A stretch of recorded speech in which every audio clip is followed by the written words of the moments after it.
Hey, salut tout le monde, j'espère que ça va bien. Aujourd'hui, j'ai la chance de recevoir David Levasseur, l'homme derrière tous les derniers succès du séminaire Saint-François. C'est un des bâtisseurs les plus respectés dans le milieu.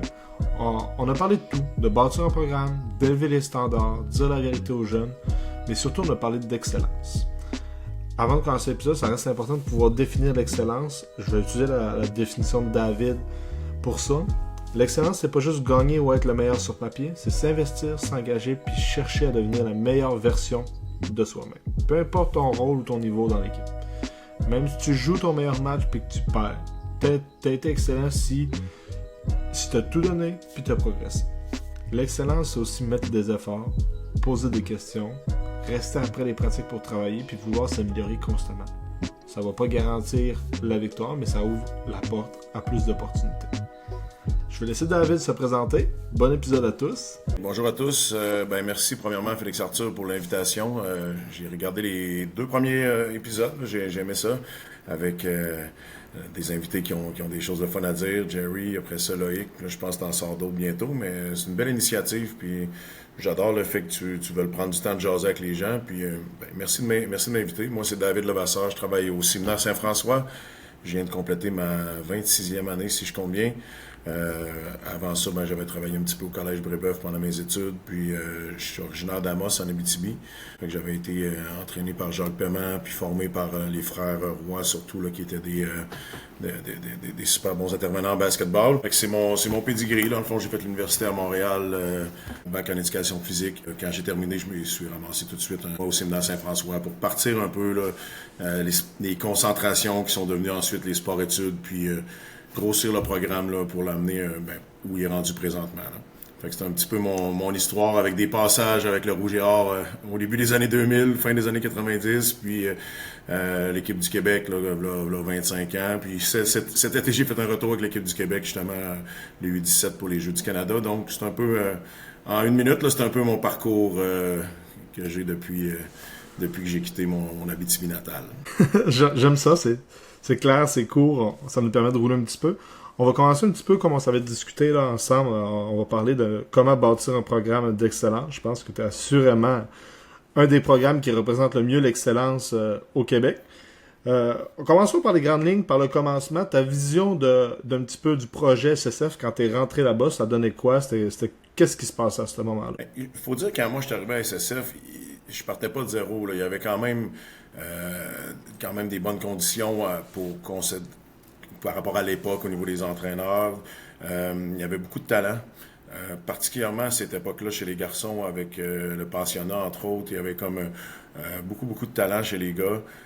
Chez les filles, j'avais comme l'impression, mais c'est ce que je me faisais dire, que c'était un peu une mine d'or qui n'était pas encore exploitée beaucoup. Les filles étaient arrivées plus tard que les garçons, de ce que je comprends, pas de ce que je comprends, de ce que je sais au séminaire Saint-François.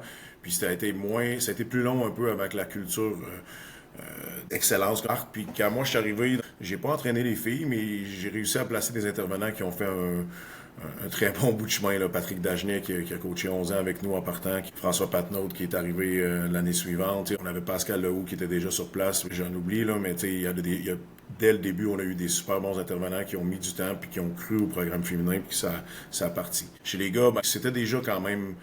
les gars performaient, là, dans le sens, c'est pas moi qui est arrivé avec une recette magique. On a juste continué à travailler peut-être un petit peu différemment, mais quand je suis rentré là-dedans, ça a été ça le plan de match. Là. On savait pas où ça allait nous mener, mais c'est d'essayer de grossir ça, d'essayer de monter un programme. T'sais, on était à l'époque où on était plein de jeunes coachs, 23, 24, 25 ans, qui coachaient 2 équipes, 3 équipes. Notre objectif à l'époque était d'être le meilleur possible, puis qu'on grindait, comme on dit, puis on essayait de dépasser les autres, puis on essayait de compéter, puis on essayait de gagner des championnats. Fait que ça a été vraiment une époque le fun.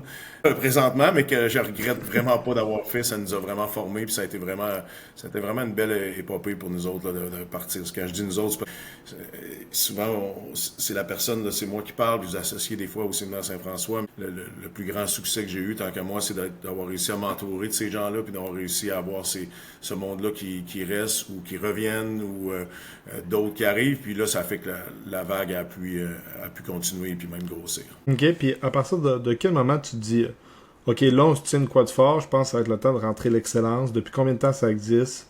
C'était quoi le projet de base avec ça? Là, tu parles dans le fond de l'équipe juvénile Ouais, filles, là, dans le fond? Ben, dans le exact. fond, c'est assez rapidement, là, on a toujours eu énormément de succès chez les filles à partir de ce moment-là où on a mis du temps puis de l'effort.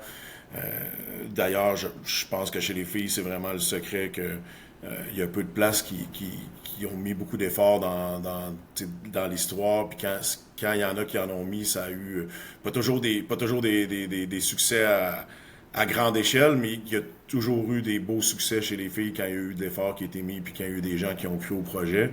Puis ça a bien parti. Nous autres, les filles, ça roulait depuis que je suis arrivé, depuis 25 ans, ça a juste monté, ça faisait le travail. Puis les filles aimaient ça, ils faisaient leur affaire.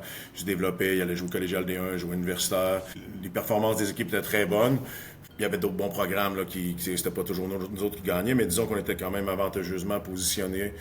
Il est arrivé Saint-Laurent, qui ont eu un boost là, quand même très très fort. Pas 2A à l'époque, je jouais pas 3A, mais que rapidement, ils sont comme devenus le programme numéro 1. Quand ils ont rentré dans la ligue, ils ont gagné à chaque année. On perdait en finale, ou en tout cas, on faisait ce qu'on pouvait. Puis ça venait aussi, c'était les parents de nos meilleures joueuses qui disaient, tu sais, Dave, on y arrivera jamais si nous, on fait des tournois ici, puis on joue des games contre des collégiales D2, puis eux, ils s'en vont faire 5 tournois aux États-Unis, puis quand ils partent déjà 20-25 points meilleurs, puis à la fin de l'année, ben des fois, tant mieux si on a creusé, mais des fois, c'est eux qui creusaient l'écart. Enfin, on a commencé à vouloir, OK, qu'est-ce qu'on fait? Le point tournant est arrivé quand notre meilleure joueuse de secondaire 2 a été recrutée pour aller jouer là-bas.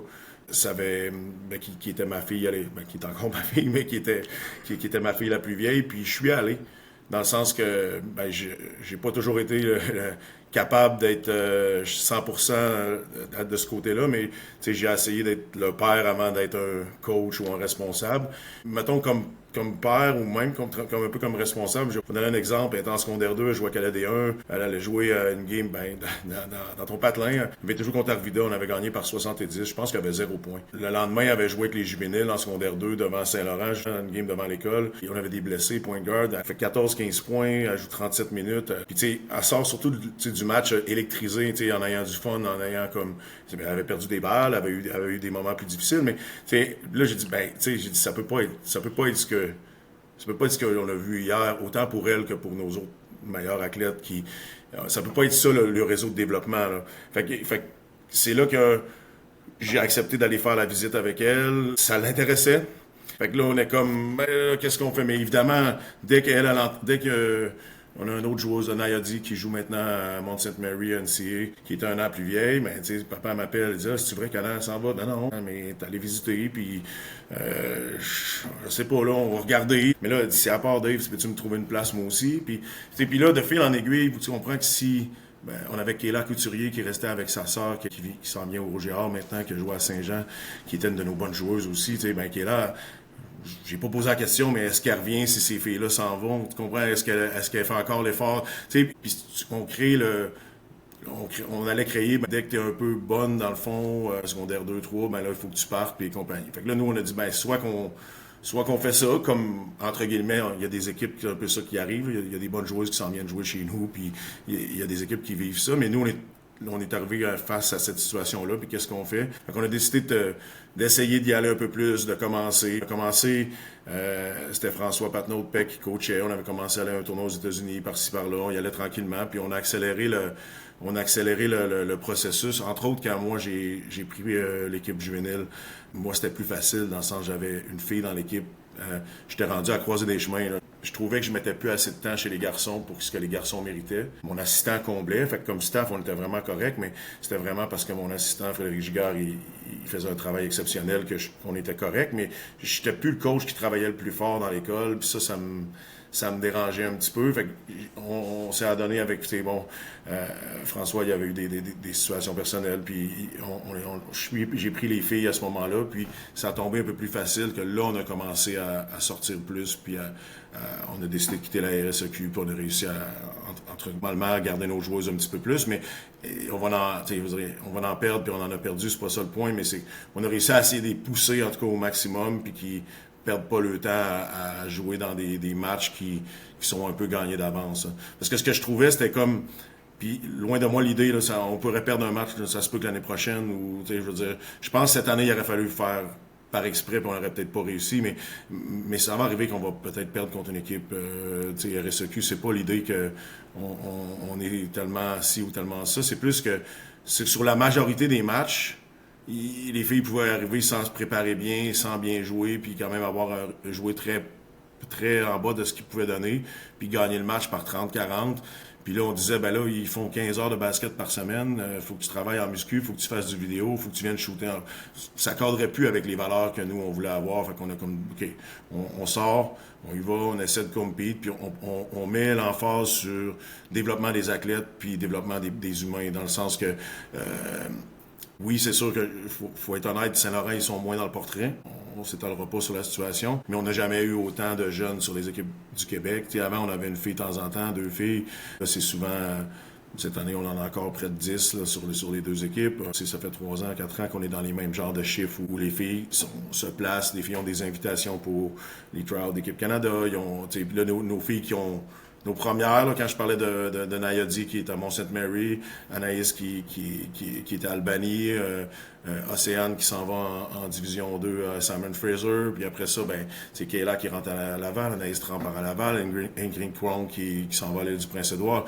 Désolé les filles, j'en oublie, là, je vais vite, là, mais puis c'est même des filles de la deuxième équipe, là, des filles qui n'avaient pas fait l'équipe Excellence, là, qui ont eu la chance de jouer universitaire, comme Axel Garia qui joue universitaire, puis j'en ai plein d'autres là, qui sont universitaires qui sont universitaires au Canada, mais on commence à voir les fruits de ce calendrier-là qui est plus challengeant pour les filles, puis qui est plus challengeant pour les coachs, puis qui fait qu'ils ont besoin de se pousser un petit peu plus. Fait que c'est un peu là que c'est parti. L'idée, c'est qu'on voulait essayer de garder nos filles, puis voir ce qu'on pouvait faire, puis essayer de... C'était facile à dire que tu es là pour les kids, c'est facile à dire que tu es là pour le développement, mais à un moment donné, je pense que nous, on le fait en disant, ça me fait toujours rire quand vous dites, vous voulez gagner, hey, si on voulait gagner, on ferait des moves différents là, à chaque année quand on a des équipes complètes de surclassés. Cette année, c'est exceptionnel, nos juvéniles D1 ont gagné, nos Canadiens ont gagné, malgré qu'il y a des joueuses qui sont surclassées dans d'autres niveaux. Et ça reste que l'idée, c'est qu'on a vraiment pas mis une croix sur gagner, sur essayer de gagner. On va essayer de performer le mieux possible avec ce qu'on fait avec les décisions qu'on prend. Mais l'idée, c'est qu'on a vraiment mis l'emphase sur essayer que les filles soient meilleures, essayer que les filles soient contentes d'avoir été là. Puis oui, des fois, c'est plate de ne pas avoir toujours la finalité comme des fois, mettons, les D1 vont avoir. Mais à un moment donné, tu peux pas tout avoir dans la vie, puis c'est le choix qu'on a fait. Ouais, fait qu'on voit vraiment que ça venait d'un problème qui existait au début, puis vous avez voulu régler étape par étape, puis ça a créé un petit peu cette équipe-là, puis cette culture-là un petit peu. Exact. C'est sûr que c'est un gros move, hein, parce que quand Saint-Laurent est arrivé, on gagnait plus le provincial. Fait que là, on quitte la RSEQ avec quelques années de suite que c'est pas nous qui gagnons. On avait même perdu contre la deuxième équipe de Saint-Laurent, là, on va se dire la vérité. C'était un peu risqué de partir. Fait que l'idée, c'était pas de dire on est tellement bonne qu'on sort. C'était pas vrai, parce qu'on avait quand même des équipes qui nous challengeaient, on gagnait des matchs serrés, puis c'était juste que j'entrevoyais pas, je voyais pas la lumière au bout du tunnel, qu'est-ce qu'on allait faire avec ça. Je voyais pas comment ça pouvait être ça. Et puis là, j'étais peut-être influencé par mon rôle de père en même temps qui disait, si elle aime ça jouer, si elle veut se dépasser, si elle veut être bonne, ça peut pas être ça que j'allais offrir, dans le sens que là, faut faire quelque chose. Hein. Puis là, vu que j'étais le responsable et que j'avais du temps à donner, j'étais capable de faire quelque chose qui était peut-être un peu hors de portée pour quelqu'un qui mettons, si on s'entend que si je faisais ça pour le salaire, ça fonctionnerait pas, là, dans le sens que quand je jouais provincial au SSF, on a des belles conditions, mais avec tout ce qu'on fait sur la route, ça fonctionne pas. Fait que j'ai eu la possibilité de le faire avec l'appui quand même de Frédéric Giguère, qui est mon adjoint depuis quasiment toujours, qui me donne un coup de main. Puis là, on a eu Marilyn Penneau dans les dernières années. On a réussi à avoir un beau staff qui a réussi à se rendre disponible, puis des parents qui ont comme embarqué, puis qui ont compris que, OK, on y va avec ça, puis on pense que c'est bon pour nos filles, puis on fait confiance, puis on est parti. Parce que, les gens, ils sont encore beaucoup associés au gagner des bannières. C'est correct, là, je veux pas être moi qui va dire que c'est pas correct, je vais pas décider pour les gens, mais ça reste quand même très ancré. Puis on est prêt à ralentir le développement des jeunes, on est prêt à, des fois priver un jeune de quelque chose qui pourrait être intéressant pour essayer de gagner quelque chose. J'ai jamais j'ai jamais voulu embarquer là-dedans. En tout cas, j'ai jamais voulu être ce type d'humain-là, puis j'espère que qu'on va continuer à réussir à le faire. Ensemble, on avait parlé en off du côté garçon pour ça. L'excellence, il n'y avait pas une équipe d'excellence qui savait installer. Je pense qu'on peut quand même dire que chez vous, il y a de l'excellence au niveau des garçons. Mais si tu veux un petit peu juste mettre en contexte pour pas que les gens pensent que c'est juste les filles non plus. Tu sais, juste à Québec, et avec le niveau de compétition qu'on a à Québec, dans le sens que, évidemment, Rochebelle, Brébeuf-Québec, mais je veux dire, on a perdu contre Saint-Jean-Eudes dans les dernières années. On a, Maris qui ont régulièrement des bonnes équipes, puis il y en a d'autres, là, évidemment. Mais juste à Québec, il y a déjà beaucoup de compétitions. La Ligue provinciale juvénile D1 est vraiment le fun. C'est 15 équipes, 16 équipes, là, tout dépendant des années, puis ils sont bonnes, puis ils sont bien coachés. Puis quand je dis ça, c'est pas péjoratif envers la Ligue juvénile filles, vous comprenez, mais c'est plus équilibré chez les garçons. C'est plus ça que je veux dire. Il y a plus d'équipes de bon niveau, une équipe qui 11e peut faire une surprise puis battre un top 3. Puis, je veux dire, il y a moins de différence. Chez les filles, ça va assez vite qu'il y a comme un 30, 40, 50, puis si tu pousses un peu plus loin, notre équipe juvénile D1, quart de finale, demi-finale, c'est des matchs avec des très, très gros écarts. C'est ce qui arrive pas chez les gars. Là. Chez les gars, c'est que c'est très compétitif. Nous, avec le football, souvent, les garçons commençaient un peu plus tard, on n'était pas placés dans la même situation, on était moins prêts un peu à faire nos affaires. La différence d'âge, il faut comprendre que nous, on n'a pas un vrai prep. Chez les filles, on s'en va là des fois avec des filles de 3, 4, 5. Cette année, on avait plus de filles de 5 un peu, on était un peu plus matures par rapport à nos standards, mais on s'en allait jouer contre des filles de grade 11, 12, puis des fois même reclassify un an. Effectivement, tu te ramasses contre des secondaires 5, cégep 1, cégep 2, si on y va dans nos âges à nous. Chez les gars, c'est à peu près impossible, dans le sens que la maturité physique est tellement différente entre un gars de 16-17 puis un gars de 17-18-19. Ça peut pas arriver. Les équipes de garçons aux États-Unis, il y a encore plus de rassemblement de talent, encore plus, fait que ça devient comme, c'est pas jouable, là. Même pour nos équipes collégiales D1, c'est probablement pas super envisageable des fois de jouer les meilleures équipes. Donc, imagine pour une équipe là, secondaire, c'est vraiment pas nécessaire. Puis, tu sais, c'est ça l'affaire aussi. Quand je compte les budgets et compagnie, j'essaie de voir, tu sais, des fois, il faut pas que tu dises je m'en vais à Toronto ou à New York pour aller à Toronto puis New York. Faut peut-être qu'une fois dans l'année, tu vas aller voir les Raptors en même temps puis faire un tournoi cool, même si ton équipe est des 4, ça c'est parfait. Mais si on parle juste de recherche de compétition, de calendrier de compétition, c'est foutial parce que c'est là que tu vas trouver ce que tu recherches. Et les gars, ben, tu peux jouer à Québec. T'sais. Les gars peuvent jouer les collégiales des deux puis avoir des excellents matchs. Là. Souvent, on perd contre les collégiales des deux. Ben, les filles excellence, dans le sens que on a joué St. Lawrence, qui était la meilleure équipe, je pense, c'est de loin collégiale cette année, en jouant 2 matchs tranquilles. T'sais. Justin, il accepte de nous jouer. Il y en a plein qui veulent pas le faire, mais en même temps, on n'est plus à... Il y a 2-3 ans, on avait comme gagné ce match-là par quasiment 50 parce qu'on devait, entre guillemets, prouver qu'on avait rapport de jouer à l'extérieur. Mais tu sais, cette année, on a joué ça tranquille en demi-terrain. On a gagné les 2 matchs par 23-25. Ça a été le fun, mais vous comprenez que chez les gars, tous les matchs, soit qu'on les perd, soit qu'on les gagne serrés, alors que chez les filles, ben, les équipes collégiales des deux, à part quand c'est les vraiment meilleurs, on peut pas trop les jouer. Fait que c'est une question d'aller chercher de la compétition où elle est. Puis c'est pas nécessaire pour les gars parce que, tu sais, ça a l'air bien cool de l'extérieur, là, mais, tu sais, pendant qu'on voyage, les filles sont bonnes, ils étudient, puis on fait du vidéo individuel dans nos tournois, on fait du vidéo d'équipe, on réussit à avoir des petits shoot-around, on fait des petites muscu, on fait du stretching, du yoga, on réussit à faire un peu quelque chose, mais tu rentabilises pas tant que ça ton développement comme élève et ton développement comme athlète quand tu es parti sur la route. Ça paraît bien quand on fait un post Instagram qu'on est allé jouer un tournoi en Floride. Oui, c'est le fun une fois de temps en temps, mais on fait beaucoup de routes. Idéalement, on en ferait moins. Là. Idéalement, on serait capable d'avoir, quelques sorties à l'extérieur, le fun. C'est pas si glamour que ça, là, que t'es toujours parti d'un bord puis de l'autre. Les gars, c'est pas nécessaire, selon moi. Puis, si on décide de prendre l'avenue prep, on a beaucoup de demandes, autant des fois des athlètes que de l'externe. Pourquoi vous faites pas un prep une 12e année qui nous permettrait justement de faire graduer avec le système ontarien nos athlètes puis être capable de les placer directement au niveau universitaire, bien là, on aurait peut-être une situation différente parce que là, on serait plus vieux puis on tomberait dans un mode de recrutement un petit peu plus. Recruter nos athlètes en premier, mais après ça, ça nous donnerait l'occasion d'être capable de, un peu comme du collégial. Peut-être que là, on déciderait de faire un move du genre. Mais je pense que tu as compris le topo, là, c'est pas... je pense pas que c'est nécessaire. Non, 100%, puis on en avait déjà parlé aussi un petit peu ensemble, mais juste pour mettre un petit peu dans le bain un petit peu tout le monde, pour réussir à avoir un programme en excellence, programme d'excellence, plutôt je parle de l'ensemble du programme. Assurément qu'il faut réussir à créer une cohésion de programme, une cohésion aussi au niveau, je pense, des apprentissages. On va dire toutes les lectures offensives, défensives, de la philosophie du programme en attaque comme en défense. Chez vous, comment vous avez mis ça en place? Qu'est-ce que vous faites? C'est quoi vos valeurs principales par rapport à ça? C'est une longue question. Commençons par c'est quoi vos lignes principales, puis ensuite on va développer. Nous, dans le fond, l'avantage qu'on a, c'est exemple avec le sport-études, on pourrait le faire si on n'était pas en équipe, mais les entraîneurs sont avec une équipe normalement, ils sont avec leur équipe. On a quelques athlètes des fois qui sont dans des groupes un peu plus indépendants, qui sont pas indépendants, mais qui un peu plus, c'est des entraîneurs différents qui vont les entraîner, mais en général, c'est nos équipes D1 puis l'équipe Excellence, ils sont avec l'entraîneur. Puis c'est des jeunes, pour la plupart, qu'on a dans notre structure mini-basket. Des fois, il y en a qu'on a eu à 4 ans. Là.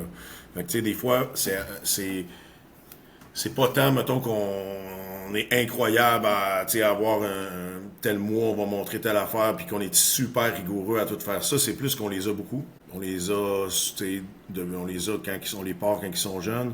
On met du temps. Il y a beaucoup de programmes qui sont en sport-études, mais il y a...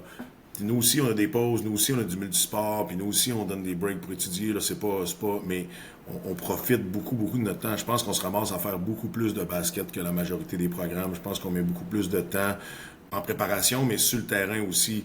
Fait que ça devient, après ça, on est dans le même bâtisse aussi, fait que c'est pas des coachs qui arrivent puis qui repartent, là, c'est tous des coachs qui sont, les coachs principaux sont dans la bâtisse, fait que on peut échanger, on regarde un peu la pratique de l'autre, on match un petit peu, fait qu'on est capable d'être sur la même page. Les gars, les filles, un peu différents, mais en général, on reste un programme qui est axé sur, le développement de skills fonctionnels, si on veut, là, dans le sens que si tu testes, nos athlètes ils ont plus de skills que les gens veulent bien penser, là, que c'est pas juste mettons les filles, c'est pas juste des filles qui vont exécuter puis qui sont toutes bonnes, fait que ça fait, je dis pas qu'ils sont top 2% des filles de la province en skills, mais ils sont à peu près toutes dans le top 10% quand même, qui sont toutes capables de faire ce que tu veux, ils vont être capables de le faire.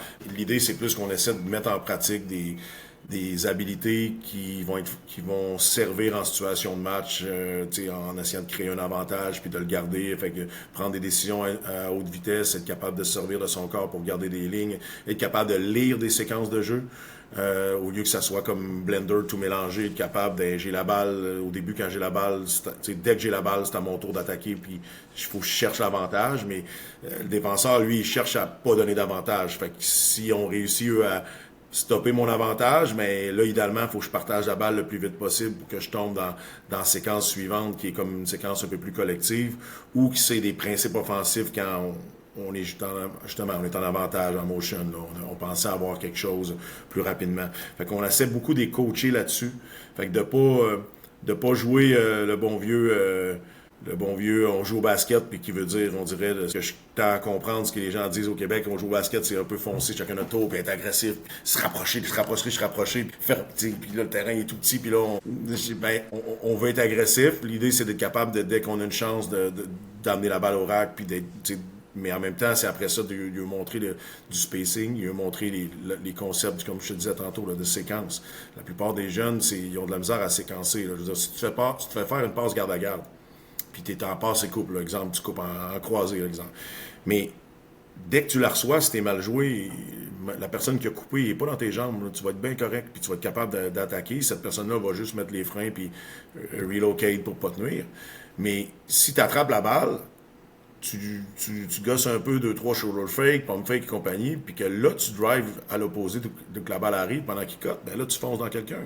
Puis si tu drives dans l'aspiration, parce que cette personne-là te l'a fait, mais tu le fais quasiment tout de suite, et l'aide est là, t'arrives. J'ai la première demi-seconde est à moi, sinon, ben, ils savent la séquence suivante. Normalement, il devrait arriver ça dans ça. Ben oui, il y a des lectures de comment cette personne-là est jouée. Si un deny est fort, ben, il faut être dans les backdoors.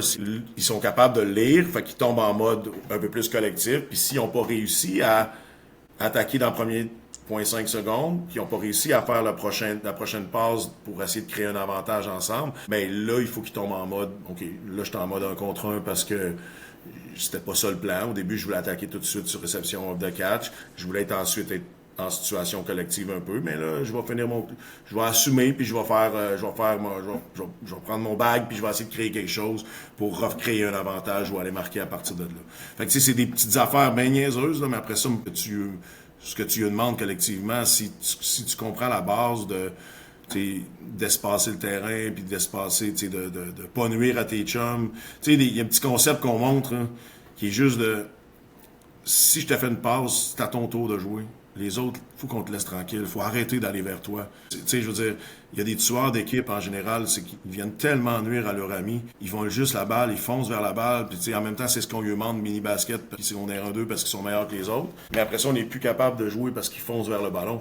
Et là, non, t'as la balle, on va voir ce que tu vas faire, puis on travaillera après. Mais si on se rapproche tout de toi, t'as beau être bon, t'as beau avoir un avantage, il se passera rien. De l'autre côté, t'as reçu la balle, je sais pas, moi, t'as dribblé, tu l'as ramassé, t'es mal pris, mais là, ça presse, là, faut venir encadrer. Ou t'as reçu la balle, t'as pas attaqué dans t'as 0.5 secondes, tu regardes sur le wing, et là, le wing, il faut qu'il déguédine. Là. Ça veut dire que là, tu veux le faire jouer. Ça veut dire que tu veux y envoyer la balle. Au début, il était là à stretcher ton terrain. Il était prêt à être poussé si tu attaquais. Mais là, il faut qu'il soit prêt à être, si tu le regardes, parce que c'était ça la séquence de jeu que, peu importe que le coach avait demandé, ou on est en principe offensif, puis c'est clair dans nos principes offensifs que quand il y a la balle, je dirais pas les mots que des fois on emploie, mais tu te tasses de là, tu le laisses jouer, mais c'est clair aussi que s'il pivote vers toi, il te regarde, il t'appelle, là, il déguédine, c'est à ton tour d'avoir la balle, puis là, tu iras backdoor si t'es denied, mais il faut que tu te rendes disponible. Fait que c'est juste des petits basics qu'on essaie de lui montrer, que des fois, on a de l'air à mettre, comme si on mettait du temps, c'est fou sur le collectif, mais la plupart du temps, on fait des skills, pas en situation de workout, mais d'entraînement, même avec des plus jeunes. On va mettre des comptes, puis on va faire des crossovers, puis on va faire un move, que ça n'importe quoi, un skip, un lift, un shift, puis là, on va attaquer, puis la personne adjacente, elle va être poussée, on va kicker à la balle. Fait que, dans le fond, on intègre des skills à une petite lecture de jeu qu'après ça, on va mettre en 3 contre 2 avec un avantage, à 3 contre 3 avec un avantage. Fait qu'on essaie beaucoup de ne pas perdre de temps à juste faire des lignes de skills, mettons, compagnie. On essaie toujours, même avec les mini, d'intégrer comme quelque chose. Oui, c'est contre 0 des fois, mais au moins quand c'est contre 0, ben, à part quand on les apprend à faire un geste moteur, là, on les laisse tranquilles là-dessus, on essaie toujours d'avoir quelque chose. Puis le dernier point, c'est le spacing. On a beaucoup...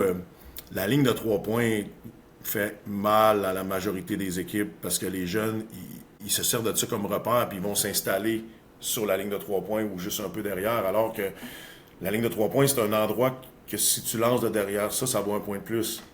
Mais c'est pas une place qu'il faut que tu te positionnes. C'est pas écrit ça dans le livre de basket. Fait que je devrais, comme quelqu'un drive, je suis poussé, il n'y a pas de rotation, ben là c'est clair, je suis prêt, je vais m'avancer, je vais être près de la ligne parce que mon intention c'est d'avoir la balle sur le catch and shoot ou de driver le close-out s'il arrive. Mais en général, j'ai pas d'affaire à me coller là-dessus. En général, tu sais, je devrais être plus loin de ça, je devrais venir encadrer à 2-3 pas de la ligne de 3 points, comme ça, si je suis dénaillé, j'ai de l'espace pour battre mon joueur, de l'espace pour aller backdoor, ou on peut frapper quelqu'un à l'intérieur parce qu'il nous conteste jusque-là. Mais tout est... Tu sais, je regardais les games tantôt, c'est les tournois aux États-Unis qui commencent, mais je comprends pas que des jeunes d'âge cégep reçoivent la balle à 2 pieds en dedans de la 3 points à peu près tout le temps.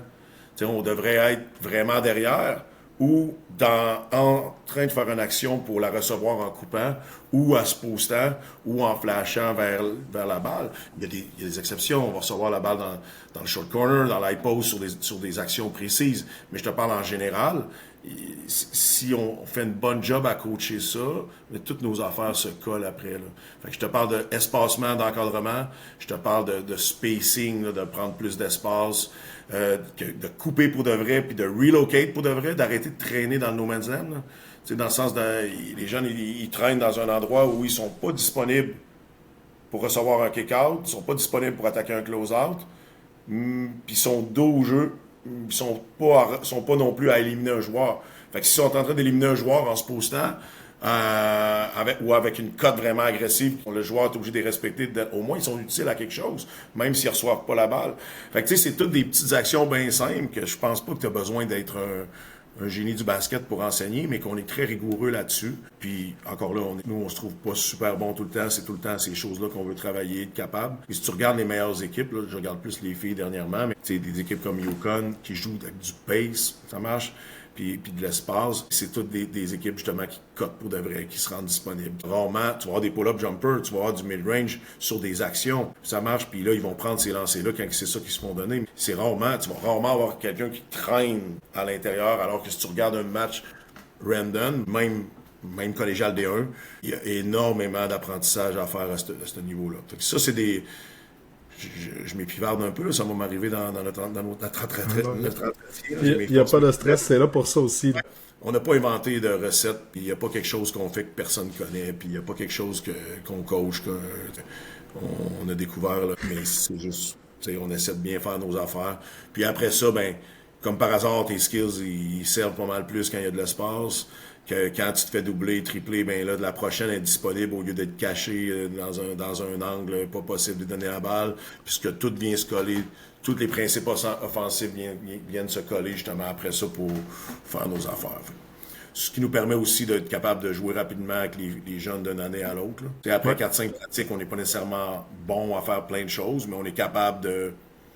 on va revoir une sortie de press, on va revoir une sortie de balle, on va revoir nos principes ou même une carcasse un peu d'un set offensif, une attaque de zone vraiment basique, là, un peu universelle. Puis une couple de fois, on va travailler notre transition défensive puis un peu de shell. Puis on est prêt à jouer après 4-5 pratiques parce que ils ont déjà la majorité la même base. Là. Fait qu'après ça, on peut se concentrer pour donner plus d'habilité possible à nos jeunes, puis les mettre en shape, les mettre en mode compétitif, puis travailler à gagner des games, puis à les développer pour être meilleur. Effectivement, je pense qu'il n'y a pas de secret, puis on le voit de la manière dont tu l'expliques, c'est juste beaucoup de ce qu'on appelle de skills, beaucoup de skills individuels, mais de s'assurer que quand tu le fais, de le coller avec une action récurrente, avec des principes de jeu offensif qui restent les mêmes, peu importe c'est quoi, là, de tirer, pousser, ton spacing, de te relocaliser, de couper.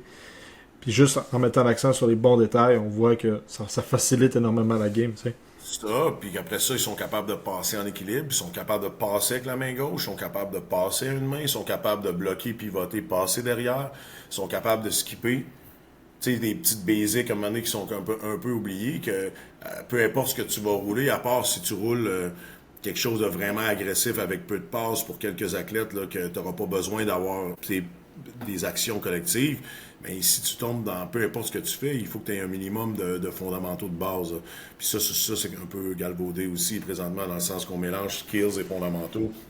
Le kid est capable de faire un combo move, il est shifty, mais tu sais, il n'est pas capable nécessairement de bloquer en équilibre puis de soigner avec ça avec sa main gauche quand c'est nécessaire, ou il n'est pas capable de faire des actions de base. Puis tu sais, ça veut pas dire que c'est juste... T'sais, on enseigne beaucoup la passe dans le dos sur le 2 contre 1, là. Je veux dire, dans le sens que je pense que c'est une action de base qui devrait être ou un dish à un pause dans certaines situations quand tu as une drive dans le middle, puis peu importe, ou un flip derrière. Fait que c'est pas nécessairement juste du old school pump fake, puis là, je bouge mon pivot. Là, je veux dire, là, mais il y a quand même, ce qu'on faisait à l'époque, il y a quand même un bout qui reste, qui a juste été comme... adapté à la vitesse de la game avec le 24 secondes, que là, les décisions doivent être plus rapides. Puis, idéalement, si tu es capable de ne pas avoir besoin de prendre un dribble de plus, si tu es capable de passer la balle à une fraction de seconde plus vite, mais il garde l'avantage puis il continue. Fait que c'est comme... C'est tous ces détails-là que des fois on oublie que quand j'ai pris l'équipe juvénile, les choses qu'on a faites pendant, je te dirais, 3 pratiques sur 4, on passait 3-4 minutes à skipper la balle en début de pratique. Et c'est le premier skills que j'ai comme dit, OK, ça, il faut absolument qu'on soit meilleur que les autres pour être capable de battre la pression over the top, être capable de skipper versus la zone, être capable, mais là, on travaille. Les filles, ils sont capables de faire, je dis pas que c'est magnifique, là, mais des passes baseball avec la main gauche par-dessus, puis des passes avec du spin à l'extérieur des appuis, à gauche, à droite. Vous comprenez? Il faut qu'on... Je pense que des fois, ils n'ont pas ces outils-là qui sont pas glamour à travailler, mais qui fait que, à part si tu es une super vedette, puis encore là, la super vedette, idéalement, elle va le faire aussi parce que quand elle va arriver dans un Team Québec, Team Canada ou NCAA, U-Sport, elle va arriver dans un top niveau ou professionnel, elle n'aura pas le choix. Là. Mais à part ça, je pense qu'on fait beaucoup mal à nos jeunes avec beaucoup de gros skills vraiment nice à voir que je n'ai jamais rêvé d'être capable de faire. J'aimerais bien ça, mais qui ne vont pas lui servir à part quand ils sont le go-to guy de l'équipe. Vraiment d'accord. Clairement, vous avez réussi là, à instaurer une culture une culture d'excellence, mais aussi une culture de dépassement. On le voit en 2025, là, chez beaucoup, des fois c'est un petit peu plus dur à mettre en place pour plein de raisons. Les parents qui couvrent beaucoup, des fois c'est des écoles aussi qui ont plus tendance à moins chicaner les jeunes, à plus les prendre par la main. Comment tu as réussi à mettre ça en place? Ça fait un bout que tu es là, fait assurément que ça s'est fait étape par étape. C'est quoi les défis que tu vis dans tout ça? Mais surtout, c'est quoi tes solutions? Il a fallu progresser comme intervenant aussi. Hein. Je te mentirais pas comment... je vais parler pour moi, mais on est plusieurs là-dessus. Comment on coachait là, 15-20 ans, ça passerait plus, puis c'est correct. Je pense qu'à un moment donné, il faut s'adapter, puis il faut comme... Je veux dire, ce que nous, on essaie, c'est d'être exigeant. On essaie que les jeunes, ils ont des choses à faire, puis il faut qu'ils les fassent, puis ils ont des batailles qu'ils doivent gagner, ou du moins essayer de les gagner. Puis ça, on est encore capable de les challenger là-dessus. Mais de l'autre côté, le problème, c'est si tu fais juste les challenger là-dessus, puis qu'il n'y a jamais de bonbons, même si tu n'es pas négatif tout le temps tu n'es jamais sur du personnel ou whatever, ben tu finis par les perdre parce que t'es quand même, ils ont besoin de positif, probablement qu'on avait besoin à l'époque, mais probablement plus qu'on avait. Fait que moi, c'est le défi que je suis plus dans du négatif comme des fois j'ai été. J'ose espérer que je suis pas dans du personnel, puis que je dépasse pas une ligne, mais j'ai tendance à penser que on est bonne, on travaille fort, les coachs, on a de l'expertise, on veut vous pousser, on veut votre bien, puis là, hey, Louis, c'était ton rebond, t'es souhaité de gagner cette bataille-là, puis je veux dire, t'es open, faut que t'apprennes, puis je veux dire, c'est ça ta job, tu peux pas comme cracher sur ce lancer-là. Des fois, mais à un moment donné, il faut être capable aussi de donner le bonbon, d'être content, puis d'être satisfait, puis Fait que c'est comme... Tout est relatif à commenter comme personnalité, mais je pense que c'est là que des fois moi, je fais erreur, que je réussis. Je le fais mieux, parce qu'au nombre de fois qu'on pratique, puis avec le calendrier de compétition qu'on a, mettons, je te dis pas que les filles sont toutes assez malades, Dave, c'est le coach que j'ai le plus aimé, mais tu sais, j'espère qu'ils sont pas toutes, OK, j'avais vraiment hâte d'avoir fini parce qu'il fallait chialer, tu comprends? Mais j'ai déjà été un coach quand même vraiment plate, qui était exigeant, qui voulait être rigoureux, qu'on voulait bien faire. Mais l'idée, c'est d'être challengeant. Puis si tu le fais bien, puis que t'es pas sur le dos tout le temps avec des niaiseries il serait temps que t'en mettes une dedans, ou tu comprends? Hey, wow, finalement, t'en as mis une, tu comprends? Ou, je veux dire, c'est cool, t'as pris un rebond en 4 games, je veux dire, je te dis pas que j'ai pas fait des niaiseries comme ça, là. Mais l'idée, c'est relation, moi, avec les athlètes, j'essaie qu'elle soit vraie, il faut que je sois capable de lui dire la vérité. T'es pas où tu devrais être, puis si c'est ça tes objectifs, présentement, tu shootes pas assez, puis je veux dire, tu travailles pas assez fort à l'entraînement, tu lèves pas assez fort, puis tu fais pas assez de vidéos, puis c'est pas grave. Mais dis-moi pas que tu veux jouer à telle place. C'est dur, parce que la vérité est souvent dure, là. Mais en même temps, c'est pas fait dénigrant. C'est dur à expliquer, mais c'est vraiment là que ça joue. Puis je pense que si t'es capable de garder l'ambiance quand même le fun, je te dis pas que des fois, il n'y a pas un moment que c'est moins le fun. Je te dis pas que des fois, à un moment donné, tu sais, tu joues avec le edge. Puis si tu veux être bonne, il faut que tu les amènes proches du edge. Mais idéalement, tu veux pas le dépasser, parce que c'est là que ça devient trop négatif, c'est là que tu deviens trop dur, c'est là que tu deviens... Fait que tu sais, l'idée, c'est que quand t'es trop bas, ben là, c'est tous les clubs poches de la province. Que tu vois qui travaillent pas fort, qui joguent revenir en défense, qui vont pas au rebond, qui se laissent passer, qui aident. Tu sais, je veux dire, ça, c'est tous les clubs que les exigences sont beaucoup trop basses. Mais en même temps, c'est pas à cause qu'on monte les exigences qu'il faut les dépasser puis devenir des gros cons qui vont juste comme insulter. Fait que tu sais, c'est là qu'on essaie de faire la job. Surtout avec les sports-études, quand t'es là 5 fois par semaine, là, c'est plus comme les années 2000 que là, t'étais 2-3 jours sans y voir et tu revenais avec un petit jeu le fun pour commencer, puis là, t'essayais de faire une pratique le fun. Puis là, on les a tous les jours dans le gym, faut que t'essaies de mettre ça un peu plus le fun, mettons. Et tu sais, premièrement, c'est assez difficile à définir puis à bien l'expliquer, là. C'est beaucoup un truc de ressenti, puis comme tu l'as bien expliqué, de pas dépasser cette ligne-là. Mais en même temps, je pense que faut que les joueurs et joueuses comprennent que ce que tu leur dis, c'est la vérité, que c'est pas personnel, mais que ça... Moi, je le vends souvent comme je parle pas de ton individu, je parle de ton joueur de basket. Tu sais, il y a des trucs que tu as le droit d'être moins bon ou de moins bien faire comme joueur de basket, mais ça veut pas dire que tu es un mauvais individu, que tu es une mauvaise personne ou peu importe. Fait que, tu sais, je pense que c'est souvent de cette manière-là qu'il faut réussir à faire comprendre aux jeunes. Oui, puis ça veut pas dire que j'ai la vérité, par contre. C'est ça, je te dis, mais là, s'ils me font confiance, on pense qu'on a besoin de travailler ça, mais faut qu'ils soient capables de l'accepter, puis d'essayer de se pousser là-dessus, puis ça va être bon pour eux, puis ça va être bon pour l'équipe. Fait que, tu sais, c'est un peu le... Mais je pense que quand c'est bien fait, ils répondent bien. Puis, tu sais, ils répondent... Je veux dire, ils aiment pas ça, avoir des entraînements où ils sont pas soutenus, puis qui font n'importe quoi, qui font juste se niaiser, puis rire, tu sais. Ils aiment ça avoir le droit de rire, ils aiment ça avoir le droit de niaiser un peu une fois de temps en temps, même dans l'entraînement le plus rigoureux. Ils aiment ça être capable, tu sais, que ça soit le fun, que ça soit pas toujours arrêté, que les coachs parlent, que ça soit pas toujours du compte zéro, tu sais.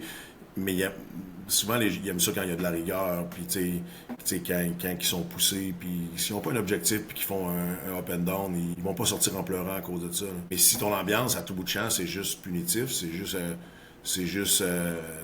juste être mean, juste être tough parce qu'on joue pas bien et compagnie. Mais là, on crée un cercle vicieux. Puis tu sais, quand je dis ça, j'ai quasiment toutes fait ces erreurs-là. Il faut pas penser que moi, je suis parfait puis j'ai jamais fait ça, mais j'essaie de m'améliorer là-dedans, puis j'essaie d'être un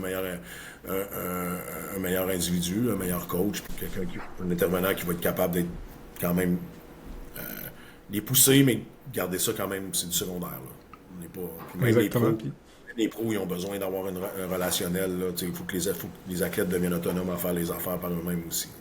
Non, exactement. Puis c'est aussi pour ça que c'est le fun de t'avoir, discuté ensemble, avoir ton ressenti de ta vision à toi, de ce que tu vis aussi. Pas tout le monde qui a la même réalité. Vraiment, on va y aller un petit peu sur une routine typique de tes joueuses à toi que tu coaches. Mais par la suite, j'aimerais ça aussi qu'on commence à voir comment tu utilises la vidéo là, pour leur permettre de progresser. Tu as parlé que tu fais beaucoup de skills, mais je pense que grâce à ton vidéo, tu peux permettre d'aller chercher davantage de skills ou de prise de décision dans tout ça. Fait que je te laisse commencer, puis on va y aller à partir de là. Une semaine typique chez nous, dans le fond, c'est 13h15 à 16h, là, dans le fond, 2h45. Ben, il y a 3 blocs de 45 minutes, puis tu peux mettre un 15 minutes au début, puis un 15 minutes à la fin, qui est comme activation, travail personnel, à la fin, qui va être en cool-down, ou des fois, on étire un peu. Mais, fait que, grosso modo, ils ont 15 minutes qui est du basket ou de l'activation, puis ils ont 1h30 de vraiment de basket, puis après ça, ils ont souvent 45 minutes, soit de vidéo, de meeting qui durera pas 45 minutes, mais tu sais, de musculation, de course, peu importe on est où dans la saison. Fait que ça ressemble à ça à peu près à tous les jours. Puis c'est là je te dis que des fois on donne off, là, puis à 3 heures ils ont fini parce que mentalement ils ont besoin. Mais souvent on sera à 4 quand même pas mal tout le temps, puis on va finir un peu avant, mais on va utiliser ce temps-là, puis ils vont être en stretching, ils vont être en pre-ab, ils vont être en abdos, ils vont être en petite activité d'intégration d'équipe, ils vont être, on essaie de mettre du temps, ou on va retourner dans le gym, rouler un petit compte zéro pendant 5 minutes, quelque chose qu'on a, puis on va lancer des lancers francs un peu, parce que là, il y a un gym qui s'est libéré. On essaie d'utiliser beaucoup le gym et la muscu et ce qui est offert à nous à tous les jours. La vidéo, Donc, toutes nos équipes D1, dans le fond, ben, c'était vide swap, là, ça tombe à d'autres, fait qu'on recevait là, justement les vidéos comme ça. Les coachs filment les matchs hors concours aussi, la majorité des tournois, même des fois à l'entraînement, c'est filmé. Chez les gars, ils font beaucoup de vidéos là, dans la semaine. Ils font du vidéo de préparation, puis ils font du vidéo sur les choses qu'ils veulent voir. Ils font du vidéo individuel aussi. Il y a beaucoup de rencontres, ils ont beaucoup de rencontres, de suivi, de plans de développement. Chez les filles, même chose. Les excellences, des fois, on en fait un petit peu moins parce qu'on est beaucoup on part pour 2 puis 3 games dans la même fin de semaine. Fait que là, c'est pas vrai qu'on va les exploser de vidéos en malade là. On va en faire un peu sur le premier match, on va préparer un peu les 2 autres équipes si on les connaît, puis on va en refaire dans la fin de semaine un peu, mais on a moins d'occasions un peu de vidéos de préparation, mais il y a beaucoup de vidéos, toutes nos games, même si on n'était pas dans le... Nous, on était sur Rodol, toutes nos games, mon assistant, il coupe tout après le match. Quand on joue, lui, il part à l'hôtel, il coupe la game. Moi, souvent, je reste scotter les prochaines équipes qu'on joue contre ou faire du PR avec les coachs NCA, puis ainsi de suite, on reste là. Puis là, le soir, les filles ont déjà toute la vidéo, ils ont déjà tout le match. Après ça, souvent, ils cotent des séquences. Exemple, on a joué un peu de zone, puis on n'est pas encore rendu très loin. Il va y avoir 4-5 séquences de zone où on veut travailler tel aspect. Puis là, il va y avoir des dessins, il va y avoir noté, puis fait que les filles vont recevoir ça dans la soirée. On va regarder ça. Et en général, selon l'heure, on a toujours un petit team meeting. où on va faire soit du tableau, soit du vidéo sur nos affaires à nous en général et prendre 6-7 minutes sur l'autre équipe. Fait qu'on prend pas.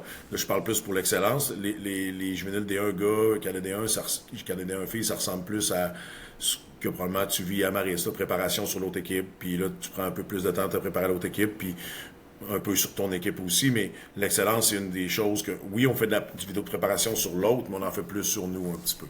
Puis le lendemain, souvent, ben, c'est un match par jour dans ces événements-là. Mais en tout cas, moi, j'essaie de pas en jouer deux quand je crois pas bien à ça. L'été, je comprends, là, des 16 minutes, là, pas de shot là, que ça va, là, mais en général, là, quand on joue un match par jour, masse en masse, j'essaie d'avoir des équipes à moins de joueurs, fait qu'il y a moins de joueuses.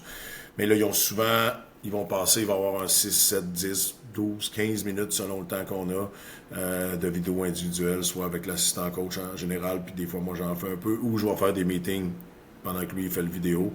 Fait que c'est pas mal la routine qu'on a. Le vendredi, on a joué, il y a eu plus du vidéo, un peu d'équipe. Le samedi matin, il y a eu du vidéo individuel et compagnie. Le samedi, on rejoue. On va avoir encore un peu de préparation. Puis la game du dimanche, ben, il va la coter en arrivant à la maison là, le lundi, mardi. Puis dans la semaine, ils vont recevoir 2-3 clips, là, ben 2-3 thèmes qu'on a choisis avec 4-5 clips dessus qui vont pouvoir voir là, pression ou attaque de principe, justement, notre spacing. Fait que ça, je pense que ça donne vraiment... Puis je le fais même pas assez. C'est quelque chose que je regrette. Puis moi, ça m'a aidé beaucoup. En tout cas, parce que je suis quand même plus visuel. Puis des fois, juste quand quelqu'un parle, tu sais, je lui dis des fois, tu sais, vous êtes écœurants, je parle, puis je vous dis, vous n'avez pas de questions, mais si j'étais à votre place, moi, je comprendrais la moitié de ce que j'explique. Tu sais, je disais, n'ayez pas peur de poser des questions. Là. C'est un peu ça la routine, là, quand je te dis qu'on se sert pour la vidéo. De temps en temps, on donne un coup, on en fait sur les pratiques. Mais tu sais, ça, dernière année, chez les gars, on avait réussi à... On avait des gars vraiment un peu plus sloppy, mais vraiment athlétiques, puis c'était des nice guys. Il y avait juste besoin d'être aidé là-dessus. T'sais. Puis je veux dire, mon adjoint, il avait filmé plein de bouts de pratique, puis là, il est challengé sur t'es-tu à 100% ou regarde ton non-verbal, mettons que t'es le coach, comment. Fait que là, tu sais, ils avaient filmé beaucoup dans les time-outs, dans des situations de même. Puis, tu sais, ils n'avaient pas exposé après ça devant tout le monde. Là. Ils avaient fait individuellement. Tu sais, Félix Arthur, regarde, là, je t'ai filmé pendant les time-outs, regarde comment, tu sais, si c'est toi le coach, as-tu envie de t'embarquer? Ah, pas tant, t'es-tu là après? Tu sais, fait qu'on a essayé de les aider un petit peu là-dessus. Puis ça, les gars, ils avaient progressé en malade. Là. Quand c'est bien présenté, c'est sûr que si tu les exposes, tu fais un highlight de belle attitude et compagnie, des fois, ça marche un peu moins. Puis tu sais, on travaille de plein de manières différentes. Je pense qu'on avait jasé un peu l'autre jour. Des fois, je le fais pas assez ça non plus, mais de temps en temps, on va faire une activité ils vont aller chercher des clips.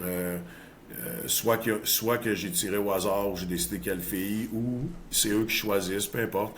Mais ils vont avoir 2 clips positifs de hey, regarde, ça j'ai trouvé ça vraiment bon parce que on travaille là-dessus depuis 2 semaines, puis là ça fait 2 fois qu'elle fait son read à la bonne place, puis en plus elle a fait une vraiment nice pass, puis on a rentré dans ce qu'on voulait.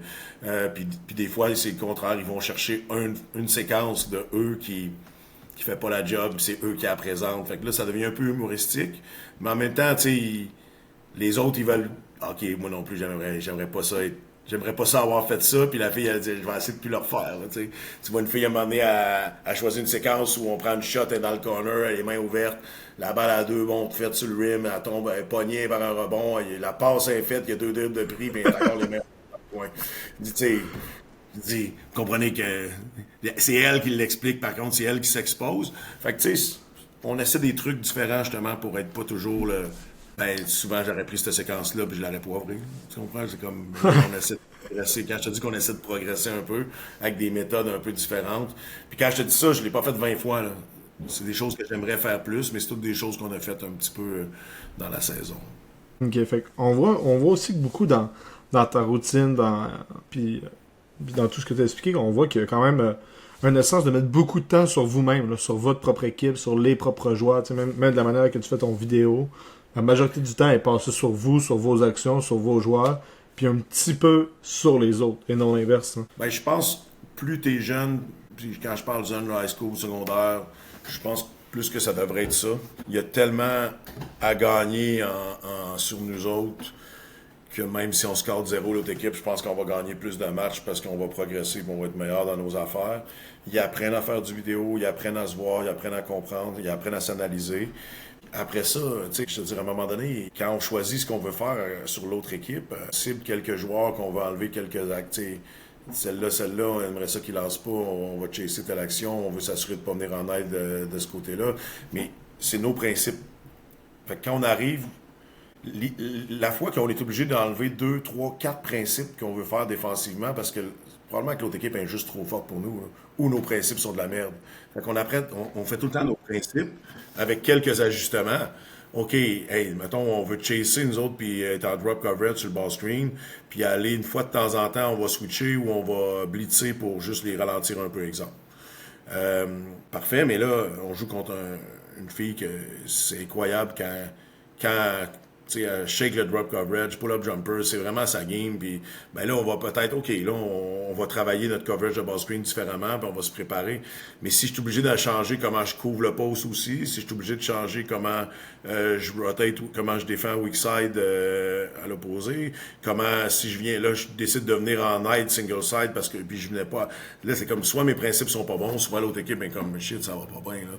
Fait qu'on c'est pour ça que je dis que la grosse préparation, on essaie d'avoir un scouting individuel de l'autre équipe pour pas se faire décapiter par la main droite ou la main gauche d'un, le shooter. Puis là, on décide un peu ce qu'on lui donne. Ça, je suis un peu meilleur. Avant, je voulais comme tout enlever. Puis j'étais comme, maintenant, je suis comme un peu plus calme. Puis ça m'a aidé beaucoup parce que souvent, il y a des matchs que tu paniques un peu parce que l'autre équipe réussit des actions. Des fois, quand tu sais que c'est ça que tu donnes, ben, tu vas être all good, on va y aller avec ça. Je suis pas sûr qu'on en a parlé quand on s'est rencontrés, mais j'ai joué contre Trois-Rivières. C'était Boyer-Richard qui était là à l'époque. J'avais un peu manqué, je pense. Je parlais de ça dans une clinique. De toute façon, j'ai parlé de ça il n'y a pas si longtemps que ça. Mais on avait notre scouting, il donnait un ball screen vraiment haut. On passait en bas du ball screen pour pas qu'il crée rien. Puis on était prêt à qu'il lance. Il était 5-5 à demi, on menait par un. All good. Je pense pas qu'on avait de chance de perdre cette game-là si on gardait le... Mais j'ai paniqué un peu, je manquais un peu de courage, changé le coverage. Je pense qu'il y en a pu lancer ou il y en a lancé une autre. Mais ils sont allés 18 ou 20 fois au lancer franc en deuxième demi. Puis ils ont eu un pourcentage. Ils ont lancé 17 en 19 au lancer franc parce que là, je me souviens plus, là, ça fait 15 ans. Là. C'est là, on a tombé en rotation, puis il a trouvé le next man, puis il nous a fait mal. Fait que, tu sais, c'est un exemple que je l'avais, le game plan. Il était simple, c'était nos affaires, une petite affaire. J'aurais juste dû le faire. Entrer dans le ball screen de l'autre bord, si j'avais été capable d'enlever son rip de shooter un petit peu. Encore là, c'est plus de l'individuel, ça, que du gros scouting collectif. Un autre exemple qui est le contraire. En 2013, on joue contre Charles Lemoine, qui avait gagné le provincial cadet contre nous. Ils ont la même équipe, puis le meilleur joueur, il était pas là. C'est un 6-7, 6-8 qui est le meilleur joueur, puis nous, ils nous avaient battus par 17, je pense, en cadet. Ils sont bons, puis là, on se prépare, puis c'était Louis Couture qui coachait, un super bon coach. Son fils, il a joué universitaire après, il lançait le pull-up jumper super bien. Mais on avait décidé que c'est ça qu'on lui donnait, puis on voulait pas se faire battre au rebond offensif. Puis ça a commencé 10-10, mais je pense qu'il était 5-5 sur son pull-up jumper, la shot qu'on avait décidé qu'on lui donnait. Fait que là, j'ai regardé mon assistant, j'ai dit, honnêtement, ils vont en manger toute une à soir, parce que là, j'ai eu le courage de garder ce que j'avais pas eu 5 ans avant, de garder mon plan de match. Puis à un moment donné, il en a manqué juste une coupe, il a eu un bon match. Là, il a fait, je sais pas, moi, ils sont 18 points, mais il était 5-5. On a continué à juste défendre un petit peu mieux, faire nos affaires, pendant que je pense qu'on a gagné par 35 le match, dans le sens que des fois, les game plans, on invente des affaires compliquées, puis on panique avec ça. Fait que moi, j'ai essayé de garder ça un petit peu plus simple. Mais tout le temps, par contre, même quand c'est des blowouts ou des games hors concours, d'avoir un ou deux éléments qu'on veut travailler ou qu'on veut switcher. Puis je t'avouerais que je suis un peu plus instinctif aussi. Tu sais, j'étais assez agressif défensivement à mixer up pour, même si on veut jouer, mettons, demi-terrain la majorité du match. Avant, ben j'aurais resté en demi-terrain tout le temps. Mais là, on va comme faire une ou deux séquences de trap, une ou deux séquences qu'on va presser, on va zoner trap une couple de manières différentes, juste pour les asseoir un peu, qu'il y ait moins de rip, puis on va s'asseoir un peu plus dans ce qu'on veut jouer. Puis on a juste lancé quelques jabs dans le fond pour les garder un peu ses talons, c'est tout. Ce que je faisais moins avant, où je faisais comme soit qu'on pressait, ou soit qu'on était plus conservateur. Fait que, le plan de match, des fois, je le change un petit peu quand ça part. Des fois, ça va bien, des fois, non. C'est correct, ça fait partie de la game aussi, mais je pense que tu l'as bien expliqué. C'est au moins de savoir viser 2-3 points, puis d'être capable de se dire, bon, ben, c'était les bons, là, même si là, ça va pas exactement comme prévu. Je pense que c'était les bons, puis on stick to it, puis faut être capable de se dire, bon, je pense que c'était le bon call, ou à l'inverse, capable de se dire, ouais, là, je me suis peut-être trompé, on va se réajuster. T'sais. Dans nos plus gros matchs, des fois, puis surtout quand c'est des équipes qu'on connaît, tu sais, quand on a battu Crestwood, justement, j'avais fait un vrai scouting, comme comme la plupart des équipes de bon niveau font, là, avec toutes le nom des filles, puis les forces, puis les faiblesses, mais j'avais comme ça en dossier partageable, puis que les filles avaient mis du stock dedans aussi, puis ils avaient choisi un peu de... Ils les connaissent un peu, ils voient ses réseaux sociaux, il y en a qui avaient joué avec, puis là on avait choisi un peu, OK, nos match-up, puis ça va ressembler à quoi. Fait que quand ils disent non, je m'en occupe, je la prends coach, puis je sais qu'il faut pas qu'elle lance. Ils ont comme choisi. J'essaie, je suis pas toujours encore bon, mais j'essaie de lui donner un petit peu plus de décision dans ces affaires-là. Puis ça nous a fait perdre des games.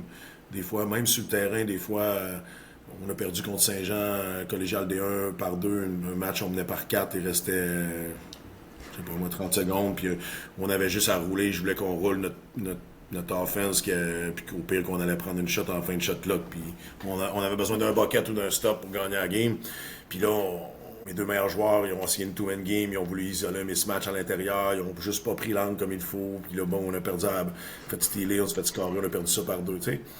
Mais cette erreur-là nous a donné des victoires, tu sais. On a perdu une coupe de match, mais nous a donné des victoires plus tard. Puis justement, contre Crestwood, qui était probablement notre plus grosse victoire, même si c'était une game hors concours, c'était probablement une victoire très, très significative pour nous. Ben, les filles, ils ont fait des jeux, ils ont changé des calls sur le terrain, ils ont fait des lectures, ils ont suggéré des choses qui ont fait que on a battu cette équipe-là qui était drôlement meilleure que nous. Fait que les erreurs qu'ils avaient faites sur le terrain, puis les choix qu'ils avaient fait eux autres en jouant contre, ben des fois, c'est eux qui sont sur le terrain. Là, aussi, des fois, il ne faut pas penser que nous autres, à cause qu'on est sur le banc et on est le coach, des fois, ils catchent. Hein, Dave, quand tu lui donnes ça, tu le sais, tu le sens qu'elle n'aime pas ça. Tu le sens. OK, fait que là, j'essaie un peu de les responsabiliser un petit peu plus dans ces affaires-là. Facile après ça, quand ils font pas le travail, j'aime le côté aussi des responsabiliser puis d'accepter, bon ben ça va peut-être nous faire perdre un match ou deux, ce qui est dommage sur le moment T, mais on va être vraiment content dans X nombre de matchs, dans X nombre de temps, parce qu'on va avoir appris de cette erreur-là. Puis tu sais, comme tu l'as dit, c'est les joueurs qui jouent la game. Là. C'est eux, je pense, qui sont plus conscients de ce qui se passe sur le terrain. On vit pas le rythme, là. On le voit, on essaie de le ressentir, on essaie de le comprendre. On pourra jamais on pourra jamais le vivre à 110%, là, ce feel-là du match là, que les joueurs peuvent vivre. Là. C'est une game de joueurs. Il faut que tu fasses des plays à un moment donné. Puis, tu sais, le carcasse offensive et la carcasse défensive, ils sont supposés d'aider à avoir des bonnes situations. Mais à un moment donné, il y a quelqu'un qu'il faut qu'il assume, puis il y a quelqu'un qu'il faut qu'il réussisse, puis qu'il aille chercher une action payante, que ce soit un block shot, que ce soit aller faire prendre un charge, une deflection, que ce soit d'aller chercher un rebond offensif ou taker son joueur au rim parce qu'en fin de shot clock d'une attaque qui n'allait nulle part. De lancer un step back ou un side step dans une situation qu'il reste 4-5 secondes au clock puis on n'a rien créé à l'attaque. C'est un sport de guts aussi, c'est un sport d'athlète, c'est un sport les jeunes sur le terrain qu'il faut qu'ils le fassent. Autant je te dis, c'est important de lui montrer le spacing, c'est important de lui montrer les lectures, c'est important de lui montrer, c'est important de ne pas nuire aux autres, à partager, mais aussi à un moment donné quand il faut que tes meilleurs athlètes, tes meilleurs joueurs particulièrement, ils assument dans les situations. Puis ils assument puis qu'ils sont capables de rater. Là. Parce que la plupart du temps, dans cette situation-là, c'est pas. Si on. Des 5 contre 5 chez les filles, le niveau que je joue, là, quand on joue contre une équipe que ça finit serré, le pourcentage il est probablement en bas de 30%. Là. Dans le sens que si le pourcentage est à 44, parce que c'est un match quand même, là-dessus, il y a des lay-ups, puis il y a comme des situations d'avantage, il y a des 4 contre 3 et compagnie.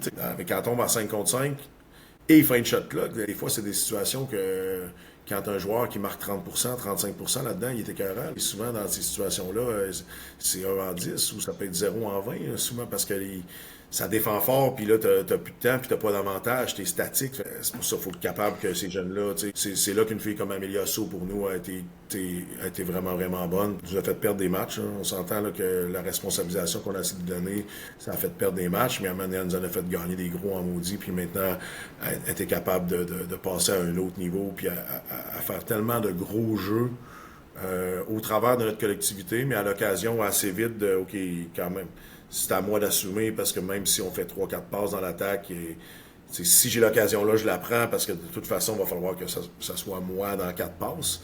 Mais en même temps que j'ai rien là, ça va être moi. On va essayer de bouger un peu à la soupe, puis de brasser à la soupe, puis je vais l'avoir en mouvement, je vais l'avoir dans un meilleur spot ou avec un mismatch.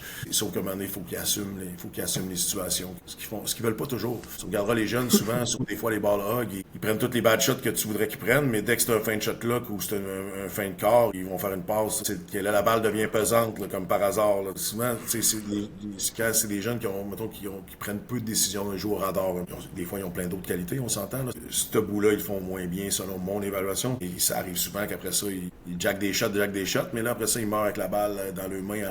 Ben là, tout le monde t'aurait dit nice job pour le lancer ton step back. Là. Celle-là que ça fait 3 fois que tu lances la première passe. Ben là, c'était le temps de dire ah, mais coach, tantôt, je t'ai dit tantôt. Parce que tantôt, tu l'as lancé après 2 secondes, on était à 5 contre 5, puis je veux dire, notre meilleur big était one-on-one inside. Ils ont de la misère. Ils sont beaucoup sur l'excuse de. J'ai lancé des shots de crap, mais là, il faudrait que j'en lance une, peu importe c'est quoi. Mais là, ben là, tantôt, tu me dis.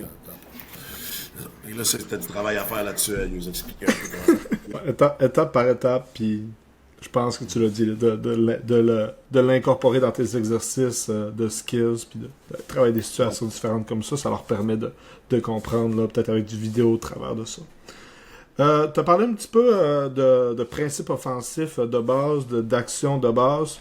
Vous roulez quoi comme principe offensif? Ben, c'est un peu différent chez les gars et chez les filles. On roule quelques petites affaires différentes. Ça marche. Les gars mettent beaucoup d'emphase sur drive, kick, swing, être capable de créer un avantage, kick, swing, puis après ça, de rapidement tomber quand je reçois la balle, à part quand j'ai un lancier facile. Parce que t'as tout le temps, c'est vrai que t'as tout le temps, sur un kick, t'as tout le temps un close-out, mais souvent les bonnes équipes réussissent à scramble defense, à revenir. Fait qu'ils mettent beaucoup d'emphase sur tout ce que je t'ai dit tantôt, là. C'était assez universel, gars-filles. Ils vont travailler sur ces actions-là, puis ils vont être capables d'aller chercher des extra passes puis des shots open. Nos gars juvéniles, cette année, vivaient beaucoup sur 3 points, mais ça reste que on était petits, puis on lançait bien de là, puis c'est une shot que, au niveau des analyses, elle vaut bien, là, elle vaut des points. Là. Fait que c'est un des principes, justement, que Julien et Alex mettent de l'emphase dessus. Chez les filles, comme je te dis, on reste assez basique, mais je vais dire, j'ai essayé, puis je suis pas encore super bon. Autant les gens vantent notre collectivité, puis notre IQ et compagnie, mais tu sais, ça reste qu'à un moment donné, c'est ça que j'explique des fois, c'est pas nécessairement un sport d'esthétique non plus. Il y a des gens qui vont critiquer, mettons, LSU chez les filles, ils jouent pas bien. Ben, tu sais, ils jouent pas comme cette personne-là aime. Mais des fois, ils vont rentrer la balle inside dans une situation avantageuse avec 0 passe. Ils vont juste faire un clear out à l'aile, ils vont descendre, puis la garde est capable de l'emmener là, puis elle va la donner à peu importe qui est un big dominant, puis ils vont aller beaucoup lancer franc à partir de là, où ils vont draw double team, ils vont peut-être lancer par-dessus le double team avec un bas pourcentage, mais se donner un haut pourcentage de rebounding offensif. Puis au bout de la ligne, ils ont leurs analytiques, ils ont leurs chartes, ils ont leurs affaires, puis des fois, les gens jugent, ils jouent pas bien, non. Je comprends que des fois, c'est pas gracieux, c'est pas tout, mais au niveau de... Je pense qu'on mélange ça un petit peu. Nous, on essaie d'avoir du pace, du space, on a des bonnes lectures, du IQ, mais ça vient avec qu'on va passer au lancer franc. Fait que, j'essaie de trouver des... Parce que, justement, on fait moins d'attaques déchets un peu. Dans les attaques déchets, particulièrement ici au Québec, c'est ce que je dis dans une conférence. J'ai donné une conférence il y a 2 semaines aux arbitres. C'était super le fun, puis ils font un super travail d'essayer de se rassembler. Mais on récompense beaucoup une attaque un peu par rapport en déséquilibre qui va tomber au sol ou crier. Puis là, là, nous, on n'en fait pas beaucoup là, de ça. Tu comprends? On devrait être capable d'en faire un petit peu plus. Puis j'essaie de trouver des principes qu'au lieu de juste rester en périmètre, mais on va coter en 45. Si on drive dans le middle, on va essayer d'avoir une cote backdoor pendant que la personne est poussée pour aller chercher comme quelquefois la balle à l'intérieur sur des passes et non juste sur des drives ou juste sur des passes à des bigs. Fait que j'essaie de rentrer des principes qui vont nous permettre d'aller chercher une faiblesse que nous on a. Mais ça reste, en général, tout se tient. Là. Souvent, quand on tombe en principe, on va essayer de mettre de la pression, d'aller chasser, d'aller mettre la balle dans la peinture, puis sinon, on va essayer de swinger la balle. Après une swing, on va essayer de couper, mais cette personne-là, si elle la rend à l'aile l'autre bord, puis après ça, on tombe dans du Princeton offense quand c'est du set play, mais mettons, swing garde à garde, swing à l'aile l'autre bord. Mais là, on va mettre bien de l'emphase d'attaquer sur cette renverse-là, quand on est bonne, c'est ce qu'on réussit à faire, que là, on devient agressif à attaquer ce renverse-là, même s'il y a une cote, même si notre garde est en train de couper puis qu'il s'en va se poster. Même en chin, en Princeton Offense, ce joueur-là s'en va. Mais on va driver dessus, cette fille-là va ressortir derrière dans l'aspiration. Puis son joueur va l'accompagner, puis j'ai un avantage. Si son joueur reste là, on la redonne derrière, puis là, on a une 3 points open ou un avantage. Quand on n'est pas très bonne, c'est juste qu'on roule le 7 pour rouler le 7, pour pas faire d'erreur. C'est là que je te dis que c'est un peu de ma faute parce qu'on lui montre justement à essayer de jouer un basket avec des décisions à haut pourcentage. C'est de montrer de jouer un basket qui va jouer dans les prochains niveaux. Mais en même temps, dans le prochain niveau, si après une ou deux passes, avant, faut que tu le prennes. Faut que tu attaques, ça reste quand même. Fait que moi, j'essaie de combler un peu ce qu'on fait pas bien avec des principes qui vont nous aider à aller un petit peu plus là. OK. Je sais pas si tu as des questions, je peux plus précis, je peux y répondre, là, mais tu sais. Non, mais ça nous donne quand même une bonne idée globale de ce que tu veux, mais tu sais, on voit non plus que t'es pas en mode c'est juste ça, puis le reste, ça m'importe peu, c'est plus de un ou deux principes, souvent de respacing, comme tu as parlé un petit peu tantôt, puis ensuite, c'est d'aller rouler des actions, puis... Tout retombe. Tout retombe en même place. Si tu roules les petites entries, peu importe ce qu'on veut rouler, si tu veux rouler du pistol, tu veux rouler du horn, tu veux rouler un ball screen, mais qu'après ça, ils tombent dans le principe puis ils jouent. Tu sais, je veux dire, on a plusieurs actions en transition, soit des drags, soit des screen away, soit qu'on donne la balle à 5 dans le middle, puis on part avec des zoom action, avec des pin down, avec des wrist screen, avec des backdoors. Mais là, ça finit tout le temps par... Tu sais, des fois, les filles disent hey, on a plein de jeux. Je dis, une de mes filles qui a dit ben, tu sais, on dirait qu'on a plein de jeux à SSF, mais quand j'arrive au collégial, on a bien plus de jeux. À SSF, c'est juste qu'on a des principes qu'on peut jouer sans freelance comme dans un scrimmage, mais vont être capables de pas trop se nuire puis de faire de quoi qui ressemble un peu à du collectif. Puis après ça, ben, mettons, on roule les actions de Princeton un peu, mais il y a juste des noms différents si on veut une action précise pour commencer. Fait que c'est comme si on avait 20 entries différentes. Là. Tu comprends qu'on va être en flash, qu'on va être en retour, qu'on va être en high, qu'on va être en quick, qu'on va être en back, qu'on va être en down, qu'on va être en cross, qu'on va être en... Tu sais, je veux dire, c'est un mouvement qu'on va être en flex. Et là, des fois, je veux dire, si j'écale tout d'une shot après 2 pratiques, il se passe rien, mais tranquillement, pas vite, c'est comme un...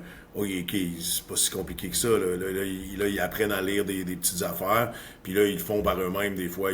Puis, tu sais, ils pourraient jouer ça sans qu'on cale rien. Mais si on veut caler pour isoler une fille à une certaine place, ben c'est assez facile quand ils comprennent un peu les principes, puis après ça, ils comprennent les variantes qu'on a dans notre set offensif qui joue à 5 contre 5. Mais, on fonctionne un petit peu comme ça, mais au bout de la ligne, on a toujours besoin de les responsabiliser, par contre, que aussi beau, aussi bon, aussi whatever qui est le set, il donne pas de points. On n'est pas en cheerleading avec la chorégraphie que là, si elle va bien, tu vas plus de points. Le personnage artistique, c'est à un moment donné, il faut que tu aies la balle au rack, puis il faut que tu aies au rebond parce que souvent on va manquer même si on a une belle offense. Fait que c'est un peu ça. OK. Ça rend ça un petit peu plus clair, puis on a parlé un petit peu des principes offensifs, et là tu te doutes qu'on va tomber un petit peu. C'est quoi tes règles principalement, tes règles défensives? As-tu 2-3 règles que tu dis ça, c'est ma base, puis... Ça a changé beaucoup. Présentement, je suis un grand fan d'essayer, surtout on top, de jouer un peu plus straight, puis de forcer un peu plus main faible, justement, dans ces actions-là, pour qu'ils soient capables qu'ils soient pas capables d'attaquer tout de suite en ligne droite, puis de mettre en rotation. Puis quand on se fait battre dans le milieu, c'est pour ça que les équipes ils veulent attaquer fort en partant, c'est parce que les équipes en défense, quand ils se font attaquer fort, direct dans le milieu, c'est tough la rotation, peu importe ce que tu fais. Ça marche.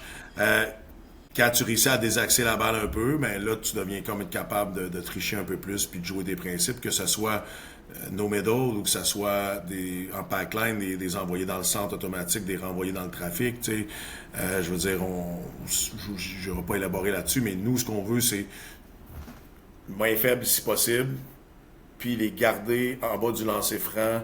Là, on va envoyer baseline, sideline. Là, on va vraiment pousser ça en bas, puis on va essayer que la balle ne remonte pas. Parce que nous autres, quand on joue à l'attaque, puis qu'on pousse la balle, ou qu'on la rentre, qu'on va chasser la peinture, puis on ressort en dribblant, ou que je la pousse sur le wing, qui attaque, puis il ressort, qu'il descend, puis quand il y a un swing en haut, puis là, on tombe tellement bonne à être capable d'attaquer la peinture, ou de swinger puis attaquer. Fait que les équipes, ce qu'ils font, c'est que les bonnes équipes aux États-Unis, souvent, ils dénaillent cette passe-là, ils ne laissent pas la remonter en haut. Fait que c'est quelque chose qu'on essaye de faire. On va essayer de... Oui, on On va essayer de garder ça en bas, même si on ne conteste pas fermer tout le temps. Quand la balle est en bas, idéalement, on va la garder là. Puis plus qu'un base, plus qu'on va être ouvert, puis plus que c'est pas la fin du monde s'ils nous attaquent puis ils vont baseline. On va venir attaquer de la base, puis on va venir une fille qui est comme en zone, c'est-à-dire qui va avoir la drive ou qui va avoir la pass inside, qui va être dans la peinture. Quand ils sont matures, idéalement, ça va être la plus grande ou la plus athlète des deux qui se ramasse dans cette situation-là. Mais sinon, c'est la fille du bas. Automatiquement, c'est la fille du bas. Puis la fille du haut, ben, elle drop, puis elle en a deux, puis elle est en zone. Fait qu'elle prend la prochaine passe, puis on rotate en X. Fait que c'est du basic stuff, mais c'est du stuff qu'on essaie de rouler. Puis on essaie beaucoup de single site, d'arrêter de venir. J'essaie, ben pas partout, j'essaie de plus venir en aide. Dans le sens qu'on lui dit, on veut faker puis garder nos jeunes, nos joueurs. Puis sinon, on veut attaquer et switcher. Tu comprends? On veut pas venir en aide, là, avoir un close-out ou une 3 points ou créer une rotée. Comme je veux juste fake, j'ai mon joueur. Et souvent, les ball handlers un peu moins solides, ils se font soigner à la balle, puis s'ils attaquent dans le gap, tu fais juste faker un peu, tu reviens, ils vont pas tout te donner la balle, on aimerait ça, mais tu vas les ralentir assez pour que le weak side ait le temps de venir un peu, ou que le défenseur qui se bat dans la hanche, tu sais, on veut se battre dans la hanche, là. Je comprends que chez les pros, des fois, dès qu'ils sont battus, ils switchent, mais nous autres, on veut se battre dans la hanche pour pas qu'ils puissent Eurostep, pour pas qu'ils puissent spinner, puis on va essayer de gagner la ligne défensive, un peu de pousser à l'extérieur, que de donner le temps à l'aide de venir weak side. Puis single side, si on va sur la balle, on essaie vraiment d'y aller vers le haut. Les fesses vers le corner pour aller trapper cette balle-là, aller forcer un lob par-dessus moi pour que cette personne-là ait baseline, que là, on va l'attraper baseline, ou forcer un lob, qu'on va avoir le temps de switcher ça pour aller closer out dessus. Fait qu'on on va essayer d'éviter de dropper dans la clé, puis que là, il y a personne qui peut rotate sur... À moins que tu aies tout de suite au début, tu aies lâché ton joueur, puis tu es allé vers le coin. Mais sauf que ça, c'est pas ça qu'on coach. Nous autres, on va essayer qu'ils se battent. On va essayer qu'ils restent avec. Je te dis pas qu'on était super bonnes. En tout cas, chez les filles, c'était à travailler parce que vu qu'on jouait vraiment dans du niveau un peu trop fort au départ, on a plus patché à survivre qu'à être agressive. Mais si on est un peu plus athlétique, c'est ce que je veux faire. Puis, tu sais, quand je le vois avec l'équipe du Québec, là, quand on réussit à arrêter de venir en aide, de venir weak side, de venir pour de vrai une fois de temps en temps, weak side, c'est ça le problème. Par contre, là, ils ont de la misère à séparer le terrain. Que quand t'es à une passe de la balle, va être vraiment agressif, fais juste faker, mais arrête de dropper d'un pas ou deux pour rien. Puis là, ta fille, elle fait juste pitcher la balle, puis c'est toi qui se fait battre dans le middle, sans la main forte. Mais là, t'as juste voulu donner un peu d'aide, être gentil, mais là, t'as eu de la poche en défense. Garde ta fille, tu peux faire une feinte, force-la. Puis si jamais elle est complètement abattue, je l'attaque vers le haut, puis là, on switch à deux. Puis on essaie de créer ça. Fait que puis après ça, ben là, comme tout le monde, on va essayer de gagner la possession au rebond, on va essayer de frapper, on va essayer de bloquer out, on va essayer de bloquer in, on va essayer de trouver le moyen de gagner ça. Il y a du monde qui aime moins ça dans les baselines parce qu'ils vont dire c'est les guards qui tombent en rotation. Fait que là, des fois, on essaie de pas aller avec le big, puis que ce soit vraiment notre big qui reste loqué avec. Puis de l'autre côté, c'est que souvent au secondaire, c'est les guards aussi qui sont tes meilleurs joueurs. Pas tout le temps, mais c'est que des fois, t'aimes mieux avoir un 5 et 8, une 5 et 8 fille vraiment athlétique, vivante, qui va aller dropper des hanches de la big, qu'on va peut-être donner un rebond offensif de temps en temps, mais c'est que souvent, elle va voler la balle. Puis quand elle prend le rebond, on est en fast break automatique. Il y en a qui aiment mieux rester à j'envoie la balle, on donne jamais le centre. Il y a plusieurs équipes qui envoient dans le centre automatiquement, puis ils veulent garder le big, qui vont pouvoir aider un petit peu plus. Nous autres, je suis encore de l'école de me servir du plus grand défenseur sur la planète, là, la sideline, du deuxième plus grand, la baseline, puis on essaie de se servir de ça un peu plus. Ah, c'est cool, super intéressant de voir cette perspective-là, puis surtout... on voit ton côté pédagogue qui sort, ça reste assez clair, même sans pad, même sans dessin, là, ça reste assez visuel. Dernier petit sujet sur ton XNO, tu avais parlé un petit peu plus tôt, puis on s'en avait parlé aussi ensemble, que tu réussis à aller coller tes actions ensemble. Si tu veux juste développer un petit peu plus là-dessus. Ben, je sais pas si c'est bon ou c'est pas bon, hein, parce que des fois, ça part peut-être de l'insécurité de coach que on voulait avoir du flow, on voulait avoir du pace, puis on voulait comme aider nos joueuses parce que justement dans ce qu'on jouait, on pouvait moins retomber facilement dans être un peu 4 joueurs d'un bord, puis là on va remonter à ballon top, puis on va rouler.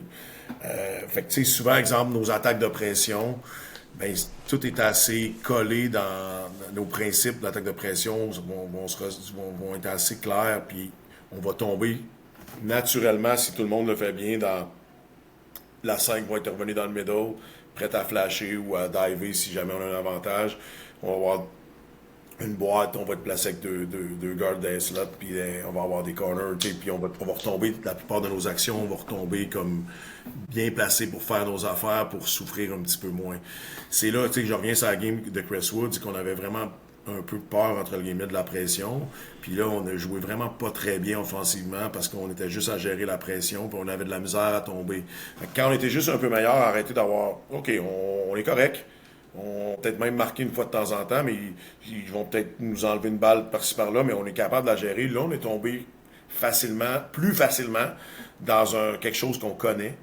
Puis que ce soit un 5-out avec la 5 on top, comme je te disais tantôt, qu'on tombe en drag, qu'on tombe en screen away, ou qu'on tombe dans notre chin, whatever. Mais là, quand on réussit au fil des années à tomber dans notre formation offensive qu'on connaît, mais là, comme par hasard, on est bonne. Puis on a besoin souvent d'une action. T'as pas besoin... Parce que sinon, on tombe dans un shell drill, si on veut. On se replace, il n'y a plus personne qui coupe, tout le monde est en... Puis là, ça devient très facilitant pour la défense. Et surtout quand il y a un 24 secondes, il te reste 12 secondes, puis là, on n'a rien bougé, puis on est désaxé un peu partout. On essaie vraiment que tout se colle. Peu importe, là, si on attaque avec deux guards, puis qu'on sort la balle au guard à droite, l'autre qui n'a pas eu la balle va coter dans le middle. Quand ils sont en main, il va continuer sa cote. Côté ballon, c'est souvent notre 5 qui est là, on appelle ça open, fait qu'on rouvre le middle. Et notre 5 il se rend disponible, mais là, quand cette cote-là, ça va dans le coin, le 5 il rentre dans le middle, ça veut dire on tombe, on est placé, tout va bien. Quand on est en zone, ben, c'est les mêmes principes, mais là, on essaie de lui faire comprendre. Quand ils sont en zone, ils t'accompagnent pas, ils vont arrêter, mais là, il faut que tu t'assoies entre les deux, fait que tu te sauves pas sur une cote, tu restes dans le middle, mais c'est la même affaire.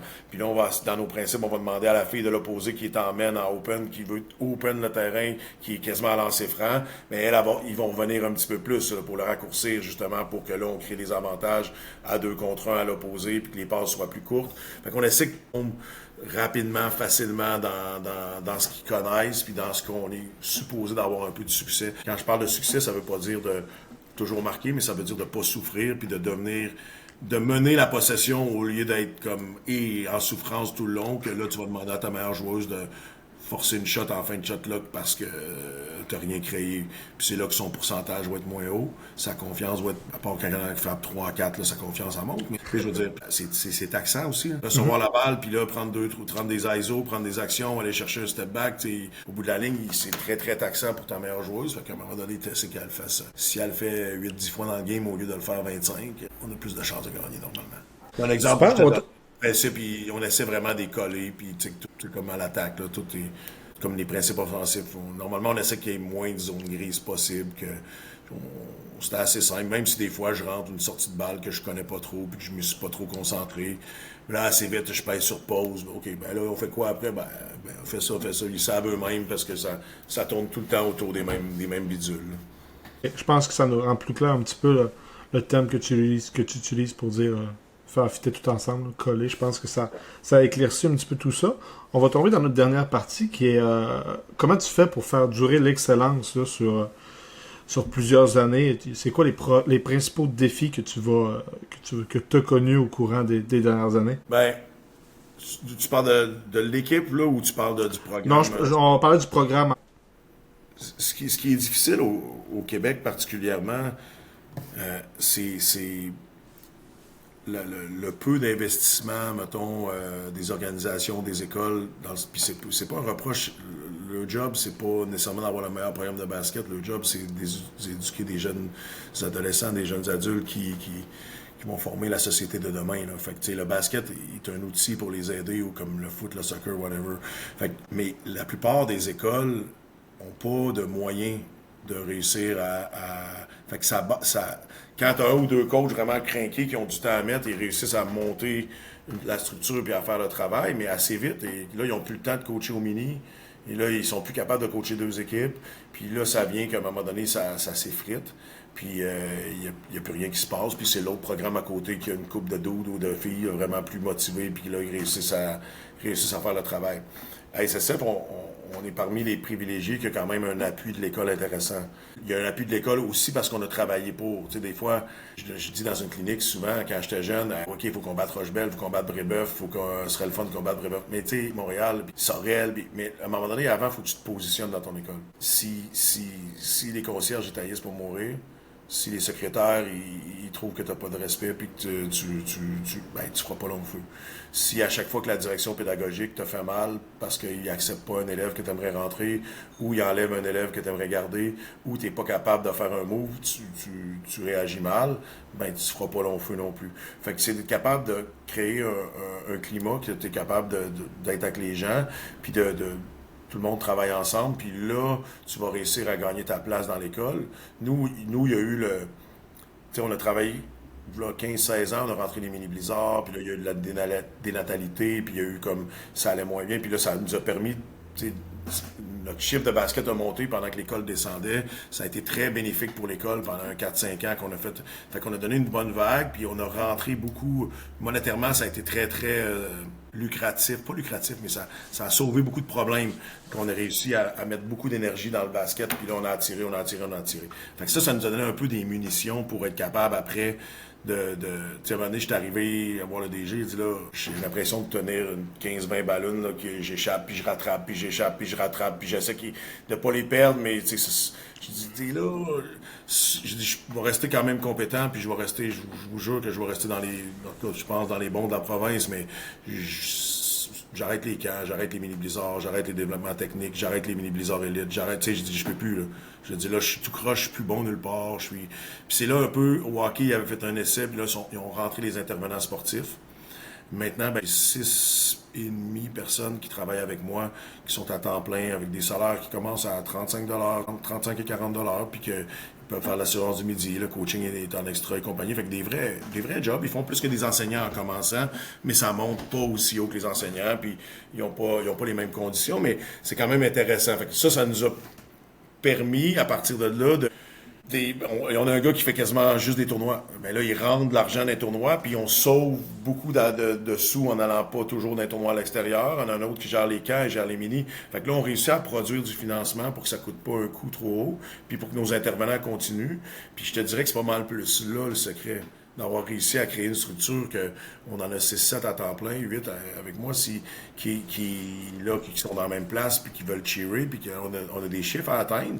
Fait que ça demeure quand même que faut garder le côté humain, parce que si on devient juste des gestionnaires de chiffres puis qu'on en prend 14 par équipe, ça arrive qu'on a des équipes de 14, by the way, là, mais tu sais, je veux dire, c'est dans les équipes des 4, des 5 qu'on essaie de pas couper personne. Mais là, on est capable de... Tu sais, j'ai Alex Leclerc, qui est un coach que je pensais que j'aurais peut-être 2 ans. Tu comprends, je te dis pas ça à cause qu'il y a du Saguenay. Là. Mais je pense, Alex qui avait joué un peu sur le bord des équipes nationales, qui est un joueur vedette à Laval, qui a un bac en intervention. Alex qui est là, puis il coach le cadet, puis il work dans la place. Et Véronique Boivin, je pensais pas qu'on allait pouvoir avoir une candidate comme ça, qui sortait de 5 ans universitaire, qui a un bac en éducation physique, une maîtrise en gestion, qui a des années académiques, qui me gère les filles, puis qui est encore jeune comme coach, mais qu'on s'entend que son bagage de joueur, son bagage à l'école, c'est une fille qui n'a pas peur de mettre du temps et compagnie. J'ai François Patnaud qui a eu une carrière exceptionnelle en coaching, autant au secondaire que donné un coup de main avec les équipes du Québec et compagnie, que il gère les tournois, puis il nous a grossi ça. On a des tournois des fois à 100 quelques équipes, puis nos équipes peuvent jouer là-dedans. Il fait un peu de concentration. Il y a Lapointe qui est rendu un des bons coachs de la province, qui a progressé. Il y a Valérie Desmeules qui est une kinésiologue, qui est là tous les après-midi, qui est une ancienne joueuse universitaire, qui fait ses affaires. Paul Anderson, qui est un génie du travail individuel, puis qui gère la concentration. Là, je vais vite, il faudrait quasiment que je check mes notes pour être sûr d'oublier personne. Ils ont chacun leur chose. Le secret, il est pas mal plus là que, oui, des bons petits excenos, oui, on met du temps, oui, on fight, puis on essaie de créer un climat que les parents nous font confiance aussi, qu'on peut pousser, qu'on a du volume, mais de pas être épais non plus, là. Tu sais, de pas claquer les kids, puis là, après ça, on est capable, avec un staff qui est à l'interne, on est capable de faire de notre mieux, en tout cas, d'essayer, là. Quand tu parles d'excellence, c'est plus, tu sais, c'est plus le fait d'essayer de le faire. Des fois, t'as pas d'athlète, mais ça fonctionne moins bien, mais c'est pas mal plus là la réussite, je trouve, de la structure. Puis si tu veux me donner du love, c'est pas mal plus sur le fait de... Ils sont tous là encore, puis ils travaillent là, puis ils poussent là-dedans, puis ils sont comme, tu sais, ils sont bons, puis ils continuent à se développer, puis ils continuent, tu sais. J'ai Frédéric Côté et Nadia Askarov qui ont coaché notre juvénile D1 cette année, ont gagné. Nadia, c'est une ancienne joueuse universitaire. Fred, il a coaché universitaire à la fin des années 90 aussi, puis, tu sais, je veux dire, ils sont enseignants dans l'école, ils ont poussé ça. Pascal Lehoux, qui est comme un retraité, mais qui est un génie du basket, qui va checker des vidéos puis qui va dire travaillez ça, faites ci, faites ça. On a plein de coachs comme ça, dans des ressources dans l'école qui s'impliquent. C'est ce qui fait que je crois plus à des places que c'est juste aussi bon soit-il ou soit-elle, ça va mourir quand il y a juste une ou deux personnes. Puis malheureusement, avec le système, en fonctionnant avec le système scolaire, c'est un peu ça. Puis sans casser du sucre sur d'autres personnes, c'est plus que tu pars des projets qui poussent, plus que tu veux compete, plus que tu veux pratiquer souvent, plus que tu veux être exigeant, plus que tu veux créer des choses, ça met beaucoup de pression sur les directeurs des sports ou les techniciens ou les directeurs. À un moment donné, c'est pas ça le job. Je les comprends, je pourrais les juger, mais c'est pas ça le job. Fait que tu sais, on est loin d'être capable de créer une structure pour garder nos athlètes, parce que nos athlètes, même si c'est bon ce qu'on fait, ça n'arrivera pas quand ça tombe dans les mains du privé ou en Europe, quand c'est les clubs qui gèrent. Est-ce que c'est globalement, au niveau humain, mieux ce qu'on fait? Probablement, c'est écœurant au niveau ce qui se passe avec la RSEQ, ce qui se passe avec le développement de la personne, ce qui se passe avec être capable de cohabiter école et sport. Mais je veux dire, quand ils s'en vont dans un prep, puis soit qu'ils ont payé un gros montant, ou soit qu'ils se sont fait donner un scholarship, ça n'a rien coûté. Fait que dans les deux cas, ils ont pas avantage à que ça fonctionne pas. Là. Je ne dis pas que ça fonctionne toujours, mais là, ils vont pousser dans ce sens-là, parce que c'est ça le business. Nous, notre business, c'est pas ça. Notre business, c'est gérer les élèves, que ça se passe bien, puis les développer. C'est cet équilibre fragile-là qui fait que je pense qu'on réussit, nous, à garder un peu plus, puis qu'on est capable, comme tu disais, sans venir être des mean coachs, être capable de pousser un peu plus, être capable de pratiquer un peu plus, avoir un budget qui nous permet de voyager un petit peu plus. On a des parents qui, tu sais, à un moment donné, on lui dit, tu sais, soit qu'on charge vraiment plus, soit qu'on fait vraiment moins de tournois, ou qu'on se sert un peu de vous autres quand vous êtes là. On essaie de pas les prendre en otage, mais s'ils sont 7 qui montent au tournoi à Montréal, ben on loue pas un autobus, puis là, on a sauvé 4000$.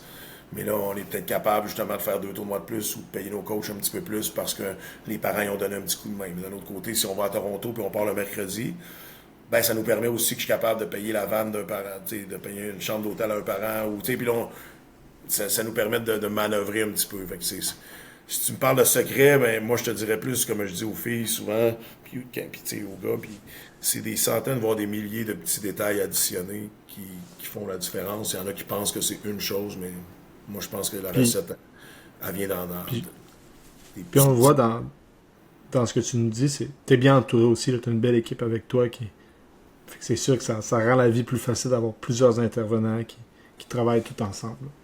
Ben oui. Puis, challenge là, aussi. Là. Il amène de la compétence. Hein. Tu comprends? Si Alex Leclerc ou Julien ou Véro me posent une question pourquoi je fais ça puis j'ai pas de réponse. Ça se peut que ce soit bien, mais ce serait le fun que je le sache pourquoi je le fais. Pour que ça t'arrive. Là. Des fois, Alex ou peu importe lesquels, ils vont te poser une question parce qu'ils ont de la misère, tu essaies de les aider comme tu peux, mais finalement, ça tourne que ils m'aident sur une action offensive que je suis pas super bon à montrer. Ah oui, Dave, je t'ai vu tantôt, tu montrais ça en force, tu voulais bumper, c'était bien, mais dans telle situation, des fois, c'est de monter le plus quick possible. Ah ouais, faire. Tu sais, t'es pas tout seul dans ton coin à te demander si tu fais bien, t'es capable d'être challengé puis d'avoir des gens avec qui tu peux discuter. Et voilà. Je voudrais terminer avec 2 petites questions. Notre première, c'est as-tu un message à passer pour tous les jeunes entraîneurs? Ben, je vais vous parler de mon expérience, mais je pense que c'est quand même assez... Je dis souvent, tu sais, un des problèmes où j'ai l'impression dans le développement du basket, les coachs, c'est pire que pas avoir l'expertise. C'est que souvent, on ne sait pas qu'on ne sait pas. Puis ça c'est terrible, parce qu'il n'y a pas grand-chose à faire. C'est quand les gens, ils pensent qu'ils sont la réincarnation de Phil Jackson ou ça marche de... Mais... Si tu es assez humble pour comprendre que qu'est-ce que les gens font, c'est pas tout mauvais, puis il y en a qui font du bien, puis si tu es capable de copier, puis d'aller te chercher, puis de garder tes affaires, ça va être la première chose. Quand moi j'étais jeune, au début, je regardais les équipes du Québec, puis si moi je coachais ça, je serais donc... Et là, maintenant, quand c'est moi qui est arrivé là, j'ai été atroce. Là. Tu sais, j'ai pas eu des beaux résultats. Il y en a qui n'avaient pas de championnat, on avait été super bons, mais tu sais, j'avais pas beaucoup de talent, mais on a tous des bons joueurs, puis qui jouaient bien. L'année d'après, on avait du 16, du talent, mais je savais pas quoi faire avec ça. Puis quand tu arrives aussi, puis que là, tu es dans la situation, tu catches, ok, je comprends, ils sont tous habitués d'être go-to guy. Là, il faut que je gère les attitudes. Il est pas là le dimanche parce qu'il garde le petit frère, je comprends. Mais là, quand je suis tombé là-dessus, j'ai dit, ok, là, tu as jugé, entre guillemets, des coachs qui faisaient peut-être un travail exceptionnel.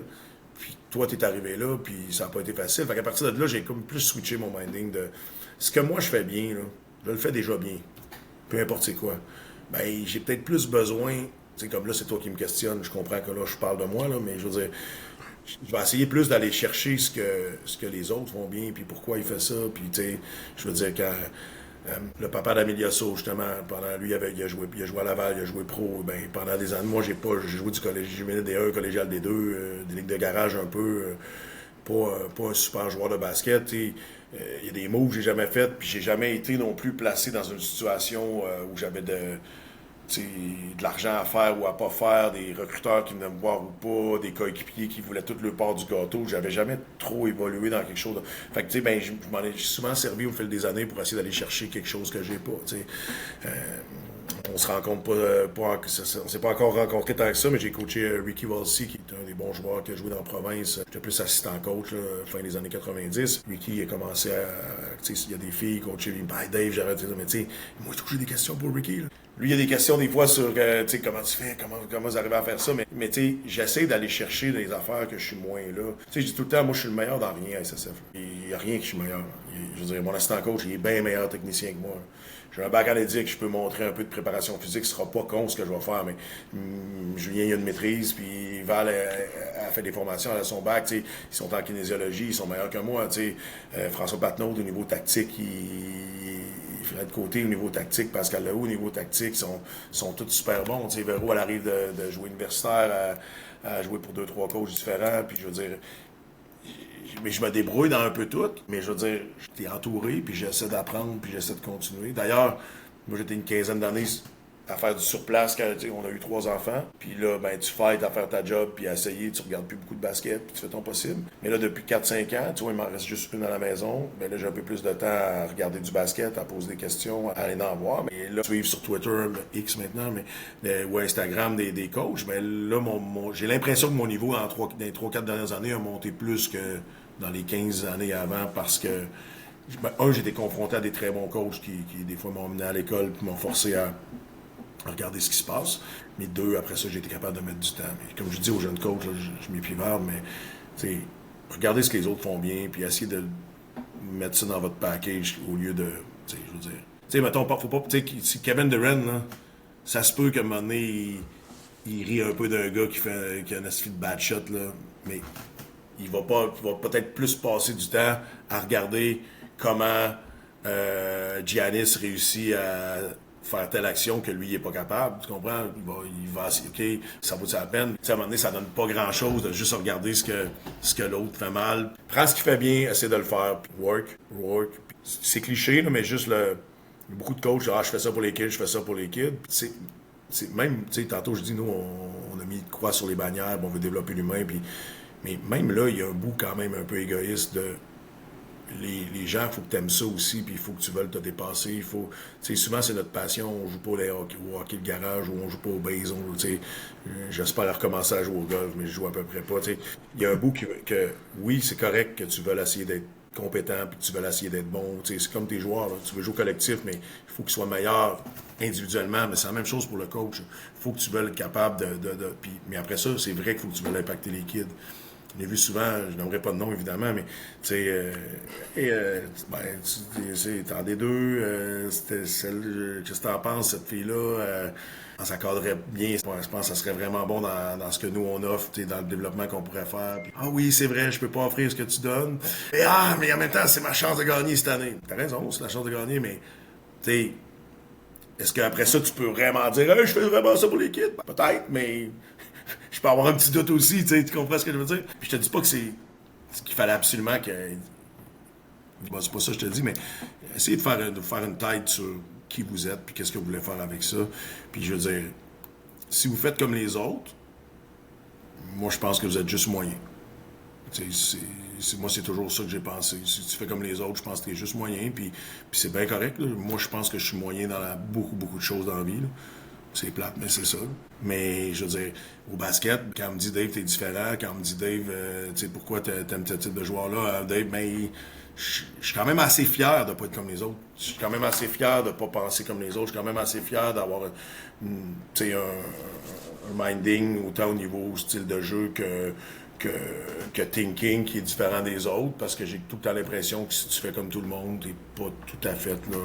T'sais, ça veut pas dire que tu fais pas nécessairement mal, mais c'est rarement la moyenne qui est la norme de l'excellence. Ouais, puis je crois que c'est important de se forger aussi une identité, là, oui, comme personne, mais surtout comme entraîneur, vision de ta manière à voir le jeu. Là. Comme exemple, Phil Jackson, c'est un super exemple d'un gars qui avait une vision un petit peu à part de tout le monde, mais qui a assurément prouvé que ça pouvait fonctionner. Sur la dernière question que j'aurais, as-tu un petit message à passer aussi pour les joueurs qui nous écoutent? Oui, c'est clair. Puis, tu sais, j'en parle souvent, tu sais, que il y a beaucoup de joueurs ou de joueuses qui vont penser que la structure va leur permettre de...